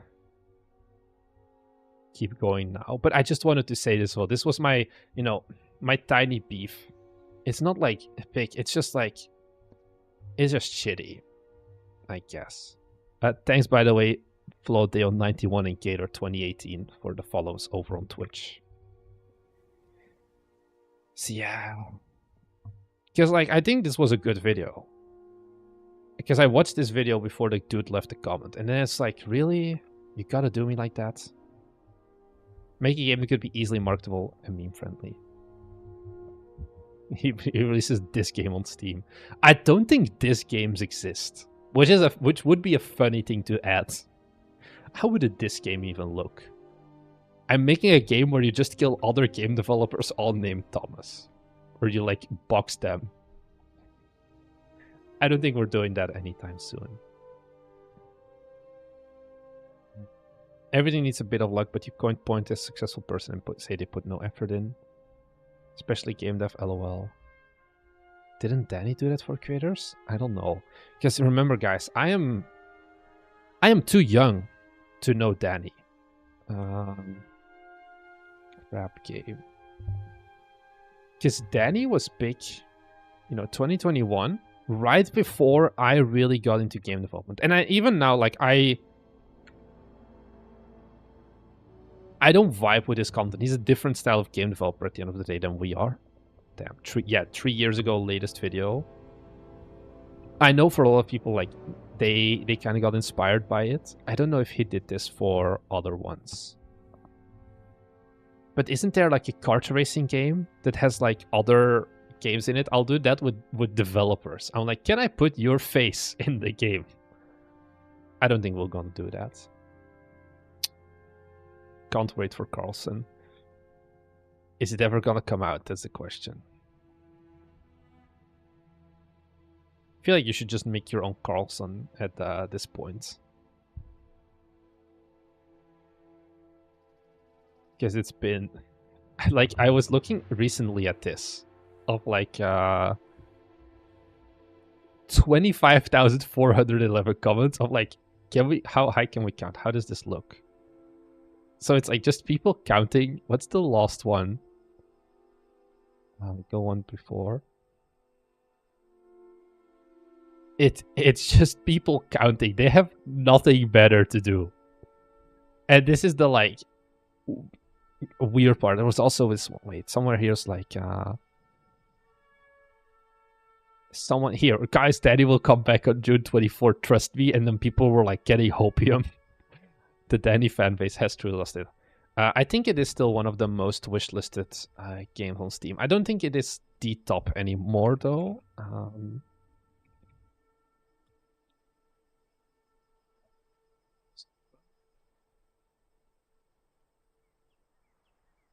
1.7 million outstanding wishlist. Number 40th top wishlisted. Highest wishlist overlap, Silksong. How much is Silksong at? Okay, Silksong is still number 1 by far. Doesn't everyone kind of hope to have a certain amount of luck? Yeah, you should hope you get lucky at the end of the day. Who doesn't want to be lucky?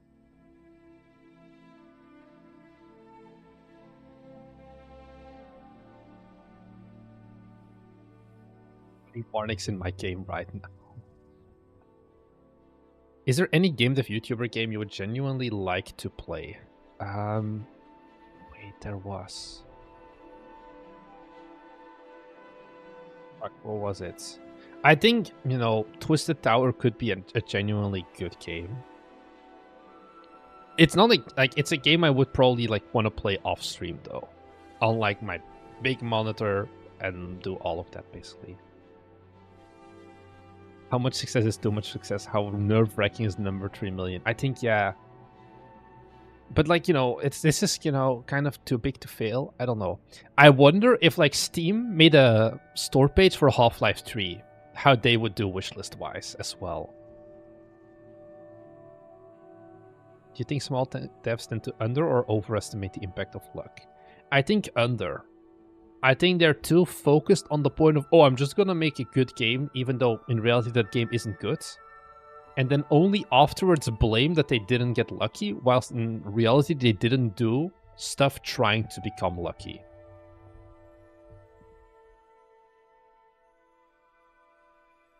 Any game dev Twitter account you think should have a YouTube channel? I don't really follow game dev on Twitter that much, so I don't really have one.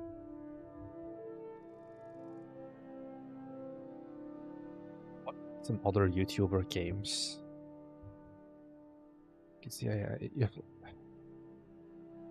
just want the boomer shooter, but I don't think there's any like retro FPS devlog.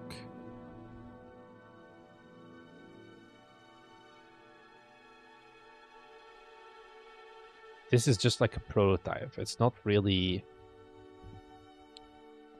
good devlogs, I would say. This is my game Partisan. Ooh. This guy has arms. Let's go. Weakest game dev. Imp Sim Partisan. This actually looks pretty good. Thanks, by the way, for the follow to Dark Pixel. This could be a game that I'm interested in. It looks a bit generic-y right now. But if you're purely looking... Oh, Blood Thief. That's one. Ah, Blood Thief isn't 100% my wheelhouse. Because it's too much parkour, I would say. And, like, it's less about the melee combat for me. Oh, damn. He's got a lot of wish lists. Blood Thief. Damn, 100k wishlist. I didn't know he was that big. Damn.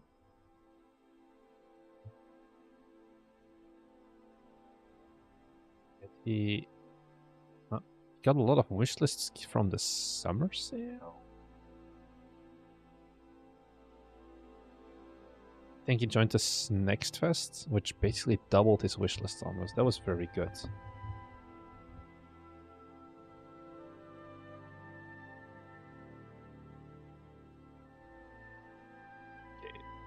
This is apparently one of the good games. Let's go. Because it's like, you know, like a Project Feline is kind of similar, like parkour-y, but like this is also once again not a game that I'm like, oh, let's go. I guess it's also like kind of different still, third person versus first person. Don't know if his YouTube videos for Blarg just went viral. I thought he was just pretty... You know, that's not the right one. Bloody Deadlock. Okay, yeah, he has... Okay, 100k subs almost. Yeah, he definitely has gotten bigger than I remember him being. Oh, he only made like 15 videos. That's surprising. 2 million, Jesus Christ. That's a crazy amount of views. Speedrun videos, lame. I know you is though.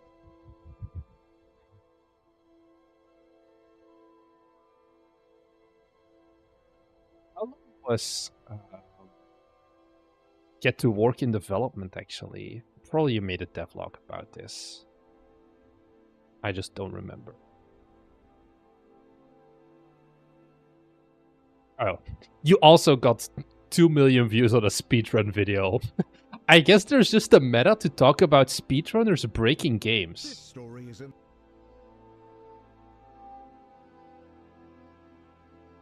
Question. Wait, let me get rid of how speedrunners broke. This is a trend. Every time how speedrunners broke my game, and it gets like 2 to 4 million views. That's the secret, I guess. I think H-Rock worked with Isto Inc. No, to make this work. 8.3 million views, Jesus Christ. Have we discovered something? Yeah, guys. So what you need to do is make a game that has a speedrunning mechanic and then get one friend to break it. And then make a video how speedrunners broke my rage game. An hour-long video, though. That's giant in terms of... I don't want to edit this. I mean, you probably didn't edit this yourself. But still, just the thought of an hour-long video makes me want to cry. Putting William to work in the speed... Oh, I did. Yeah, I mean, like... It took me a full month. Like, imagine this video got 100k views. And it bombed. It would break me. That's the thing. Enjoy the rest of your night, Benjamin. Hope you dream about me. It took me a full month of editing. It's crazy. The amount of time to export. I think the export would be fine. Export would take like about an hour, 2 hours or something probably. But just coming up with all of the clips and all of the media and all of that would make me want to cry. Oh, you made it like a new video. get to work. I mean, it's like, no. Going from 4.2 million, like 1 out of 10, to then, okay, this is not like a 10 out of 10, but it definitely is like, ooh, I wouldn't want to do this. That's legit a lottery ticket at that point. Yeah, and that's what the whole thing we talk about with like luck and game development earlier. It's like, you hit enough times and something's gonna stick. It's kind of how Bite Me happened as well. It's like, you know, you upload enough videos and at some point you're gonna figure out what does and doesn't work. And apparently what does work is I need to make a video about how speedrunners broke our game. At some point, someone will make a knockoff of this game with a hot chick in place of the dudes. Call it Slay to Work. It should be called like Slay Queen or something then, no? What's the Get to Work speedrun? Oh damn, pretty big. Like how long? We just need someone who can be like, pay $700 to the first person who breaks a sub 7-minute one. Hey, Belgium represents Brandwagen. Let's go. 2 days ago, he's going for it.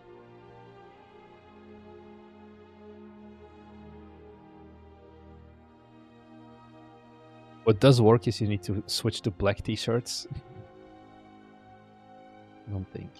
That's it. Hi, little off-topic question. I'm planning on starting a game dev channel to keep myself accountable, but I wonder at what stage in development should my game be. Does that even matter? I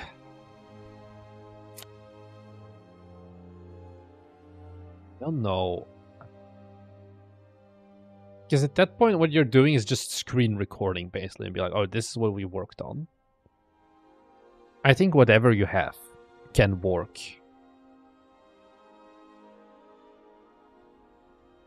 The Doinkler portfolio? What the hell does that mean?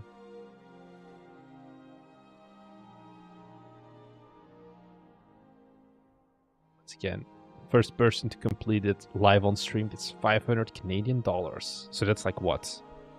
100 euros? Probably gonna be less by the time this game releases.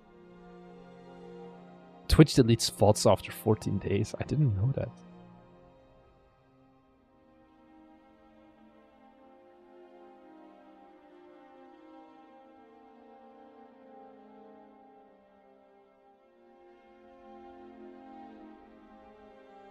Inside, it's cat. Yeah. 500 cat to USD. It's like 360. 500 cat to euro. 312. Steam takes 30% of the 500 cat. I don't know about that, but yeah. I'm gonna do like, what's like the most inflated currency? You can get 1 million Zimbabwe dollars and then just put like 1 million prize pool. Do they have like a cool dollar sign as well? 1 million CWD to euro.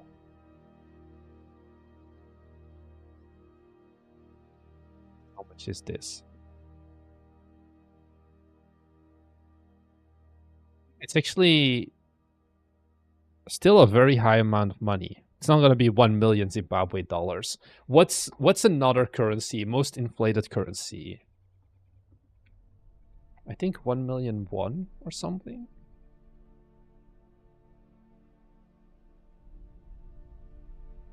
So yeah, okay. You can get 1 million Korean won. 1 million Indian real. Ah, that's it. We're gonna have a $10 million, a 10 million prize pool.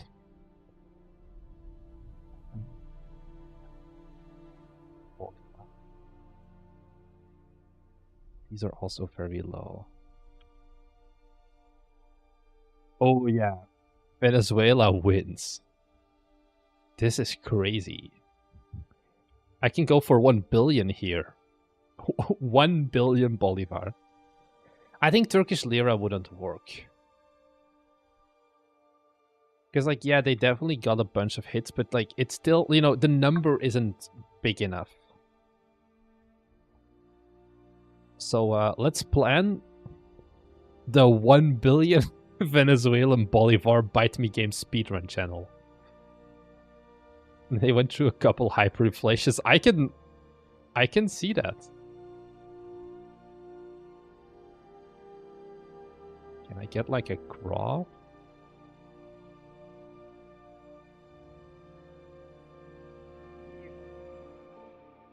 Just goes down. What about RuneScape Gold? I'm not sure how RuneScape Gold converts. But yeah. I guess we have a plan now. No save coming, no intentionally saying, no machine assist. Yeah. If you feel like it's cheating, it's probably cheating.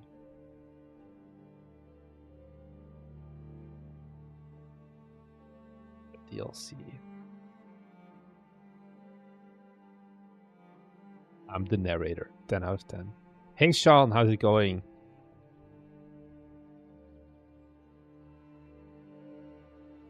$100 gold. Oh, like speedrunners. Not speed, like the RuneScape gold, I guess.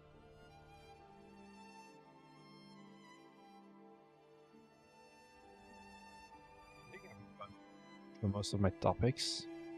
So, what do you want to talk about less? Well, also Sean, I saw your video about the gap. I think it was really interesting.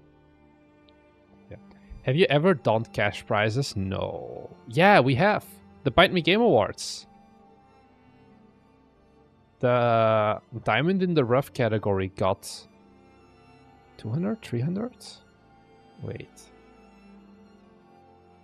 Somewhere here. I think you got 300 euros or $300, one of the two, for the Diamond in the Rough category. So this was a cash prize. That was the only time we did that though. And I think that's the only time we're gonna do that either. So yeah. Make an infinite runner, have a prize pool for whoever finishes it. I think people will figure that one out.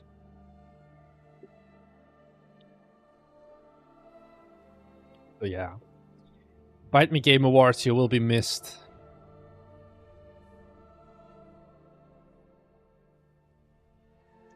But not really. Don't think we're gonna do another one of those anytime soon.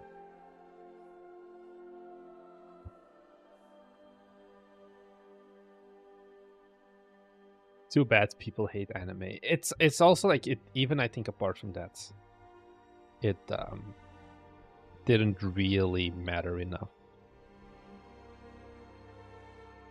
What's the games on deal? Start. Oh, I've seen this game before. I haven't seen any of the other ones. That's a lot of adult-only games. What's popular upcoming? That's more adult-only games. Thank you very much, Steam, for only giving me adult-only games. Let's just select something else. If your game gets crapped on Reddit, is that a bad sign? I think you need to have more... It's like, what kind of crapped on, basically? Because it's like, you know, Reddit with the Sunken City, I think it was. Reddit. Game dev. Sinking City.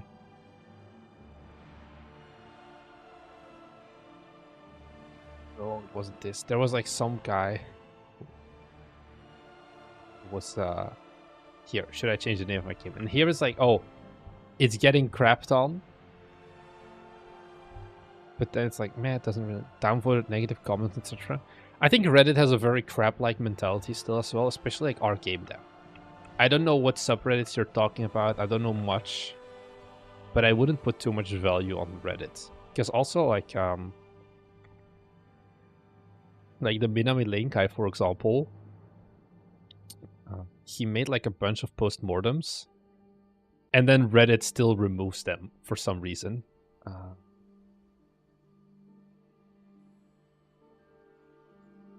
I'll just stop using Reddit and post everything to my Patreon. Because he had like these very good, yeah, but it's removed now by Reddit. Like super in-depth postmortems and things like that. I just posted my Steam games and a publisher emailed me, Rock Games SA. Should you be suspicious of this? I think we've never had a publisher reach out to us yet. Unfortunately, our games are not good enough. So yeah, I feel like good first thing is just telling people like game idea and showing a clip of it. I think you need something visual. Absolutely.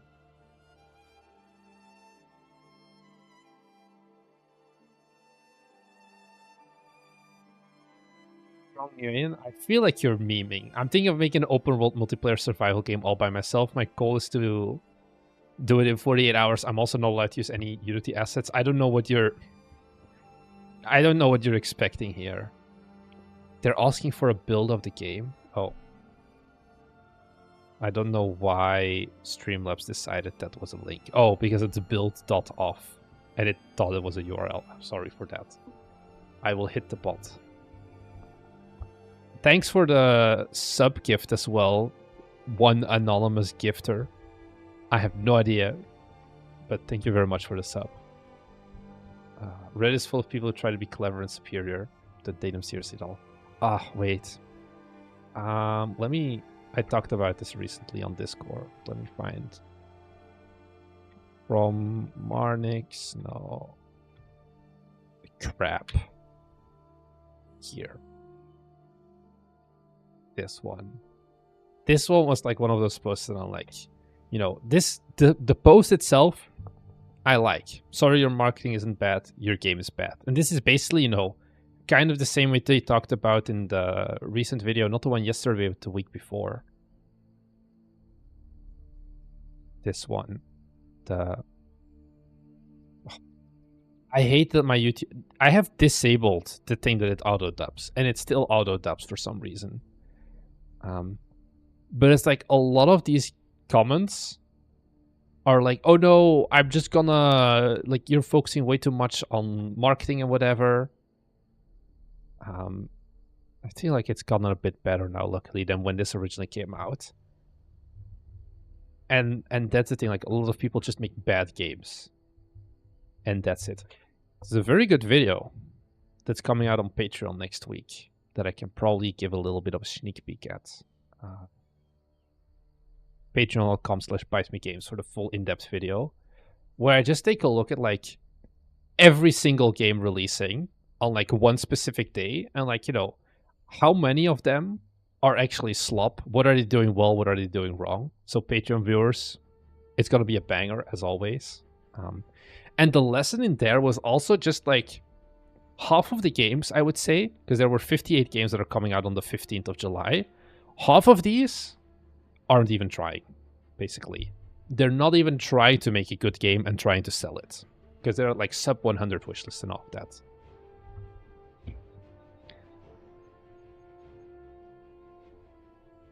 Majority do not bother with... Yeah, indeed. Like, an example, one game, for example, in terms of absolute slop, is like Capsule Hero is coming out next week. And it's like, you know, if you're making games like this, it's like, don't expect to get more than 12 wishlists, basically. Not the dogpile on Reddit, but the fact that even just releasing is kind of this huge achievement in our game that should tell you everything you need to know regarding who's giving you advice. Hey, it's word-based casual. It's like, I have achieved my dream. I have launched the Steam page. And that's it. They just put the Steam page live. And then it's like a Steam page like this. And it's like, my dude, you should have just done something more fun with your $100. Riveting gameplay.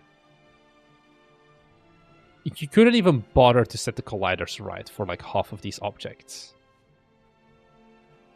And that's like, you know... Yeah. Yeah, the figure of that is absolutely useless. Because half of them, like, generally half of them aren't competing. Why waste $1 and time to publish on Steam when there's zero chance of success? I don't know. Because people just dream of having their game on Steam, I guess. And it's like, minimalist challenge game based on a physics engine. It's like, the physics engine, my dude, I can see from the lighting that this is the default Unity skybox. And that's like, yeah, they took this make small games memo too seriously. That's what I talk about in the video as well. Like, you know, making small games doesn't mean you make small prototypes. You still make real, actual games as well. And that's what a lot of people seem to get wrong. Now, I don't think people like this watch Bite Me games. I do have to be honest there. But yeah. More sad are the actually good games that don't even try marketing. There was only one that I could find that was releasing that game. And that's this game. I'm maybe looking a little bit more in now. Where, you know, visually it looks like someone put time and effort into this game. At least. I don't know. Like, you know, this is the closest I could get to a hidden gem. And it's like, this is 60 wish lists or something like that. And it's like, you know, you spend time and effort on this game because like this actually had people spend time on that, I'm pretty sure, compared to Capsule Hero. But it's like, it's not gonna happen. Trung Nguyen, I feel like if you write one more shitpost, I'm gonna shadow ban you. Because I think you've had two very L statements now, and I don't think you're really adding much to the conversation here.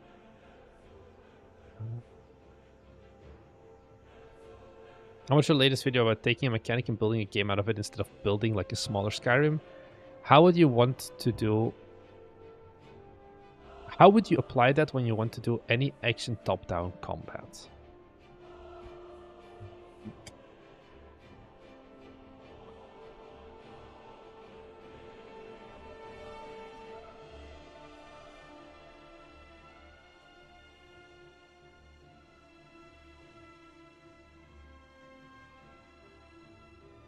Game is like 50 wishlist love out. Tried Reddit and gonna try TikTok soon though. Yeah.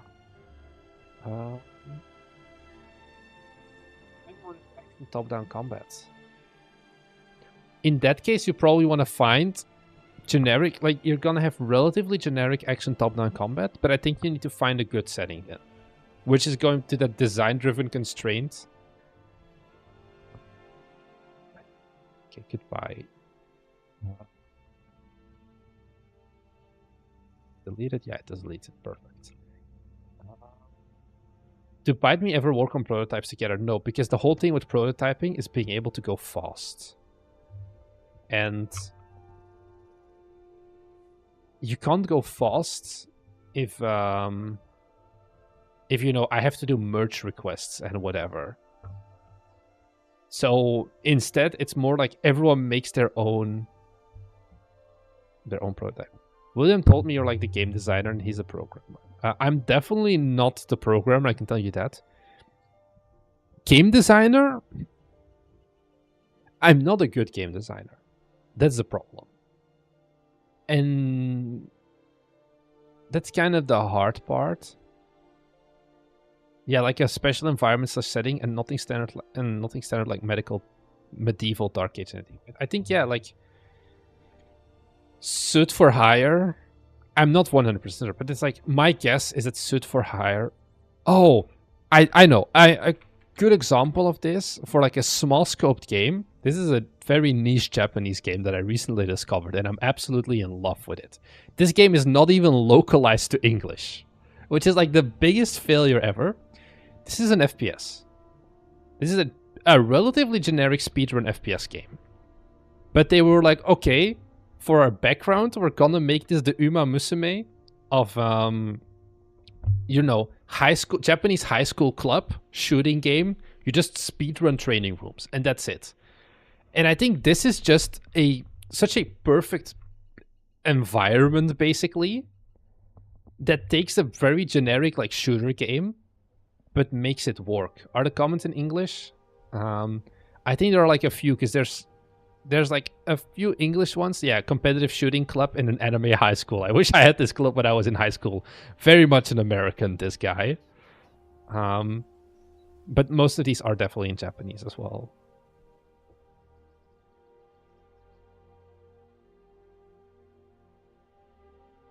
So, the bridge between languages is cute girl shooting guns. But I think this is kind of the visual look you should go for, of like, you know, relatively simple mechanic. Nothing that hasn't been done before. but you got assets that are kind of out there, and you package that up together in something that makes it more interesting again. My friend promised the game to a Steam beta, and I tried to advise them on promoting it better before putting it on Steam, and they didn't listen to me. Yeah, the UI is really nice. Like, this game, it's like I'm considering picking this up for myself. Honest, I should have picked it up on the sale because it was literally 20% off yesterday. Oh well. I only discovered this like 5 days ago or something. Because this is once again like a game I would probably do enjoy. Because it's like, you know, this gun feel, it's not like amazing, I would say. But it has like, you know, some vague visual novel aspects to it as well. I think it's kind of funny. Get the horse game. I think it's free, right? Uma Musume, Pretty Derby. Oh no, Jesus Christ, it's $50? No, this is not the one, right? No, this is not the one. Uma Musume. Is this the one? No, this isn't the one.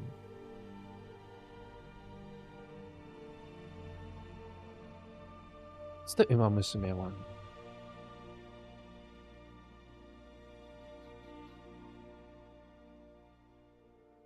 Can't I find Uma Musume anymore?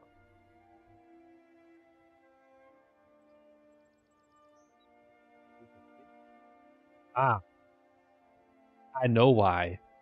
It is on Steam. This is the same problem that Delta Force has. So you have Delta Force, which is another pretty popular game. Also not available. Yep, so it's because my Steam account is Belgian. And Belgian loot box laws. Belgium is the only country in the world that considers paid loot boxes a form of gambling.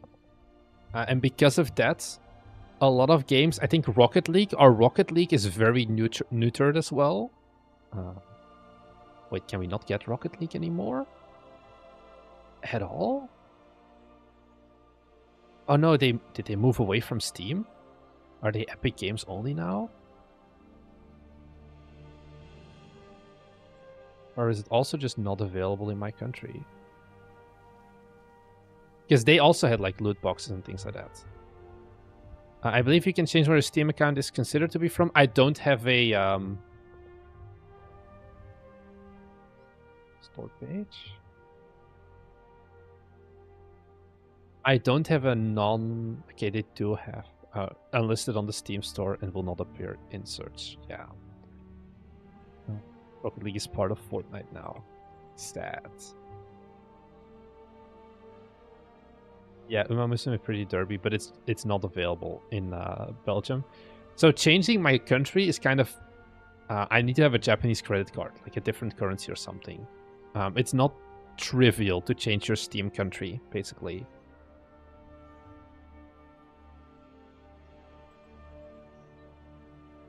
You go into the casino and lose all your money when you're 18, but not buy a game that's loot boxes. It's because the developers couldn't be like... That's the problem with only Belgium having that law. Is developers aren't incentivized to make a... Like Counter-Strike 2, for example, does exist. And is available in Belgium, despite having loot boxes. But what these guys basically did is they have a separate version. And Rocket League used to have this as well, where there just weren't loot boxes in the game. You could still play the game, but they removed the loot box area, or the loot box part. Games like Delta Force and Uma Musume, they got rid of... They were just like, we're not gonna make a separate version for Belgium. We're just gonna say fuck Belgium, because the market isn't big enough to actually be interesting enough for us to put the time and effort into making the custom version. So that's more of what it's about. So yeah, indeed. More countries would need to adopt this, but it's been 7 years at this point. How many people in Belgium just use VPN? I don't know if that's like the way to go, but I think people, if they want to play, you can play. So for Delta Force, for example, like this game, you can also just run their own launcher, basically. So you have like Steam, and then you also have a regular PC download, and then you can like run it still. That's what most games do. Like, you don't even need a VPN, so to say. You just... The publishers will never put it on Steam themselves, but if you download it, you as a Belgian person can still play it. You don't need a VPN that way, usually. So sad, I can't play Uma Musume Pretty Derby. Uma Musume Pretty Derby. Steam will send a hit squad to your house? I don't think so. Do they have like a custom launcher, or are they gonna be Steam only? Okay, so they're Steam only in this case. Yeah. So we're not gonna be playing this one. I will not be able to get invested into a horse racing girls sim.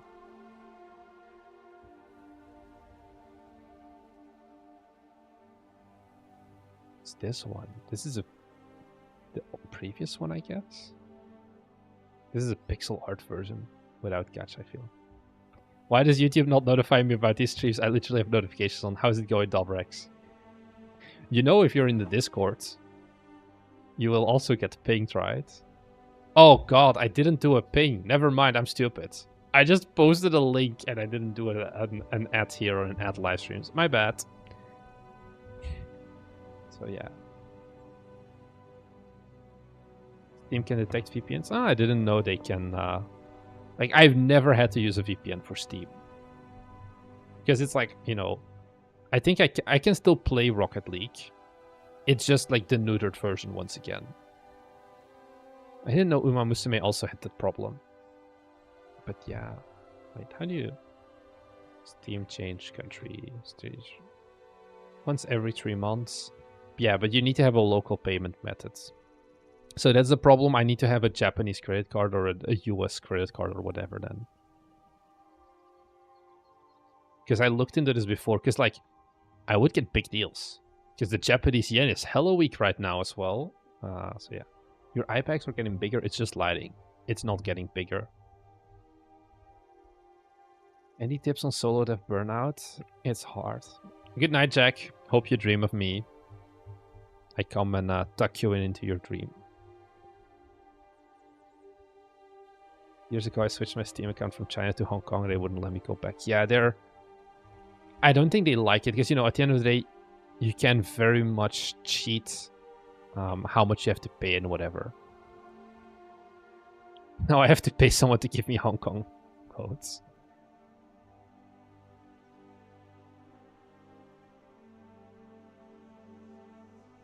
Yeah, so I do not have this.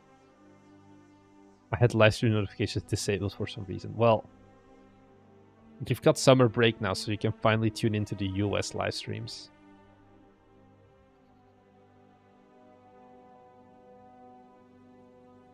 If you're generally burned out, take a break, pick up a new hobby for a while, or just nothing. Why not just pirate if you're going through that much trouble? I think for multiplayer games it's harder. Like, you can't pirate an Uma Musume. I took a break, and now when I'm back, I'm less productive. I think I only have, like, productivity dips after I release a game, because I kind of need to just die for a while of, like... I just spent a month crunching on Kyoto Anomaly or whatever, and then it's very much like, I don't want to immediately do this again. But yeah. Wrong kind of break then. Yeah, I'm not sure like what kind of break some people want as well. Picked up any good games in the summer sale? I didn't. I have too big of a backlog to begin with. I think also, you know, this didn't even go on sale. Doom Dark Ages. So it's like, what are we doing here? I still haven't gotten this game because it's like, I'm not paying 80 motherfucking euros for this game. Wait, let me like Doom the Dark Ages. How much is this in Japanese yen? 9,680. I would, yeah, like I should just chase to Japan as my country, but I need to have a Japanese pricing then, because like 25 euro discount is pretty crazy as well. I love the "what are we doing here" as an expression. I do notice I say it a lot, like, what are we even doing here? Why are we here? I started Eternal last month. Yeah, Eternal is a good game, and Eternal is on good deals as well normally, right? Because I remember I bought Doom Eternal plus DLC for like 20 euros once. Yeah, €8 for Doom Eternal is a banger deal. How were they last summer sale? Yeah, $10. If you want Doom, just get a month of Game Pass. I guess so.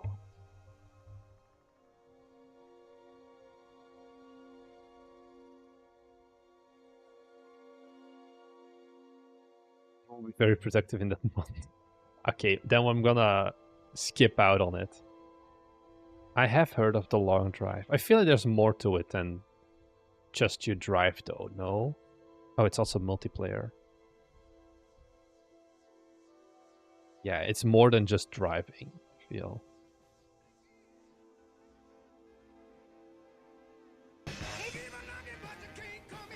This sounds like copyrighted music. I'm not gonna play that for longer. I think there's definitely more to this than the trailer shows. The last update was over 2 years ago. The timeline may no longer be up to date. I could do a long drive IRL.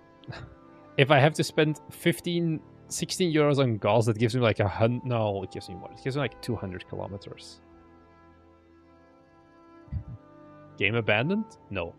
Does Genesee hate social interactions? Yes. Thank you for your attention and patience. 10,000 likes, 500 comments. Jesus Christ. Good game, good. Bad game, bad. Nintendo bad.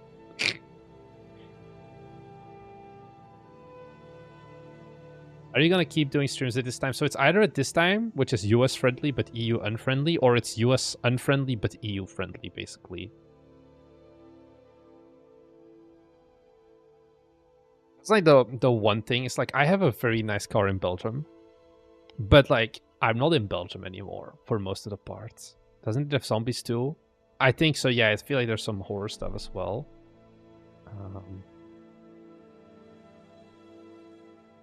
But I can't bring my car to Belgium, and like driving in Japan, it's very different. Just to a 24-hour stream, my girlfriend will kill me. She will not vibe with the 24-hour stream. Maybe one day I can talk to you via FaceTime. You just come to Gamescom, or you come to Japan or whatever, and you can meet me there.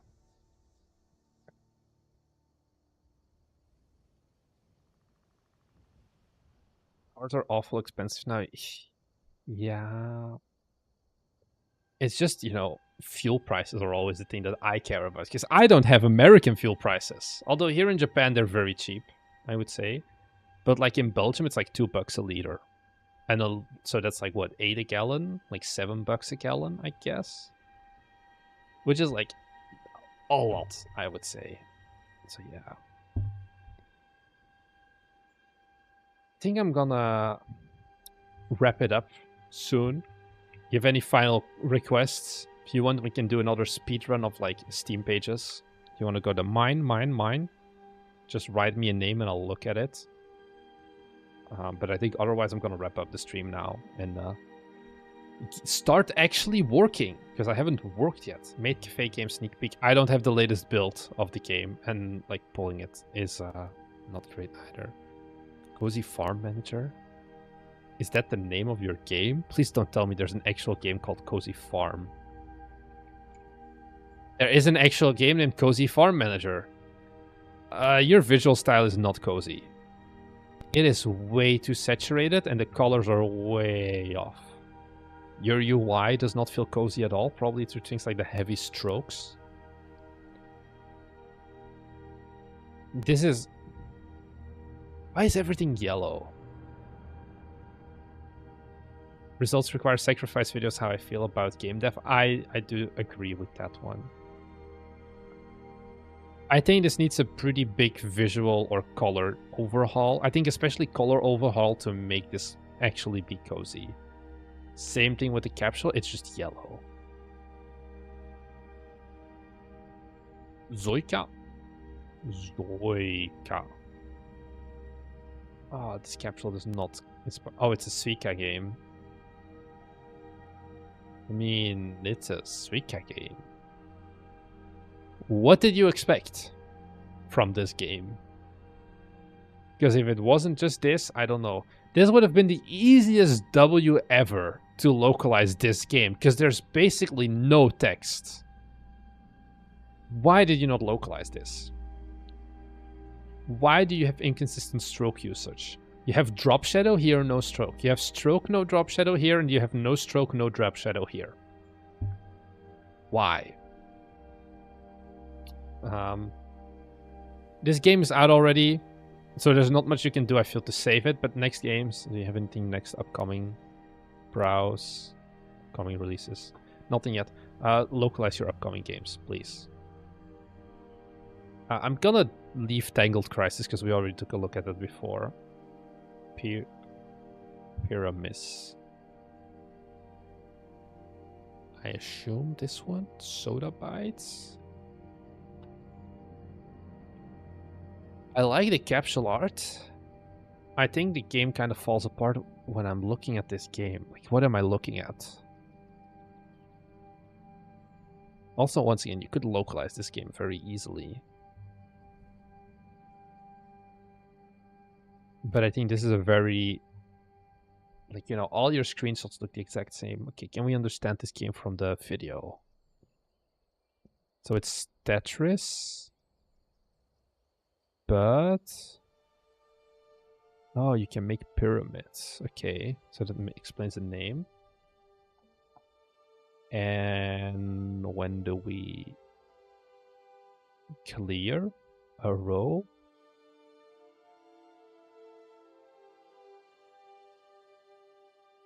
This is very fast-paced.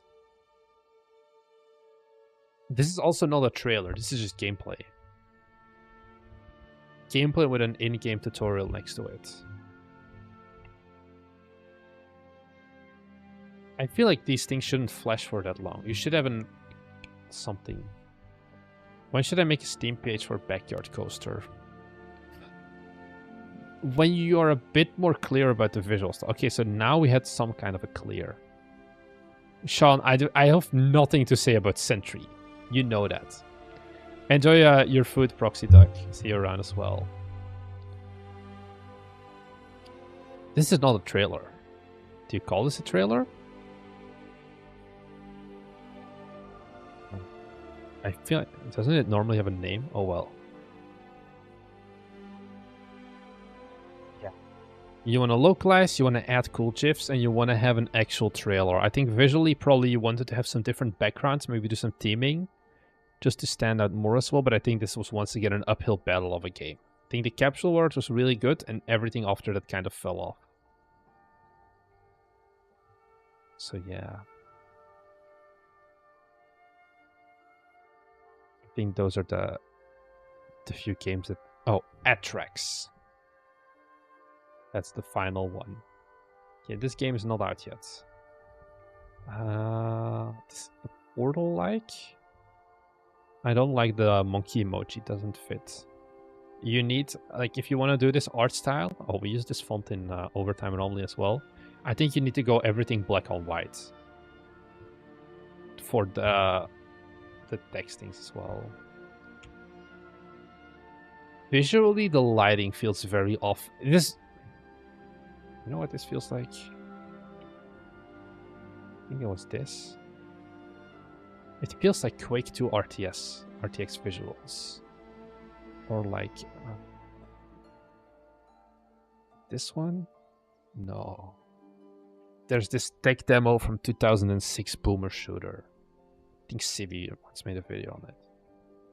That kind of reminds me of this. It's gonna be old. It's probably like 3 or 4 years old. I don't think I'm gonna find it. Basically, all of this is to say, I think you... Why is it so shiny and so... Like, this is a decent looking screenshot. This feels like a different game. With very default lighting and all of that.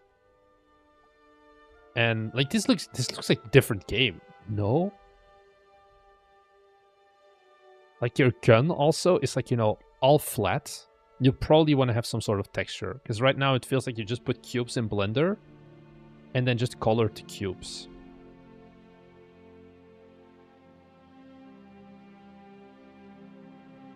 Like, the visual clarity of this just isn't there when you compare this to, like, a Portal 2 or something.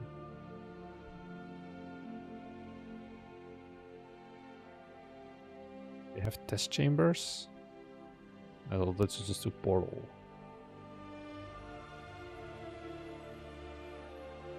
Like here, it's very clear to look at the lines, good visibility and whatever. Whereas here, it's very dark. Which stream gets more views? EU streams or US streams? They basically get the same amount of views.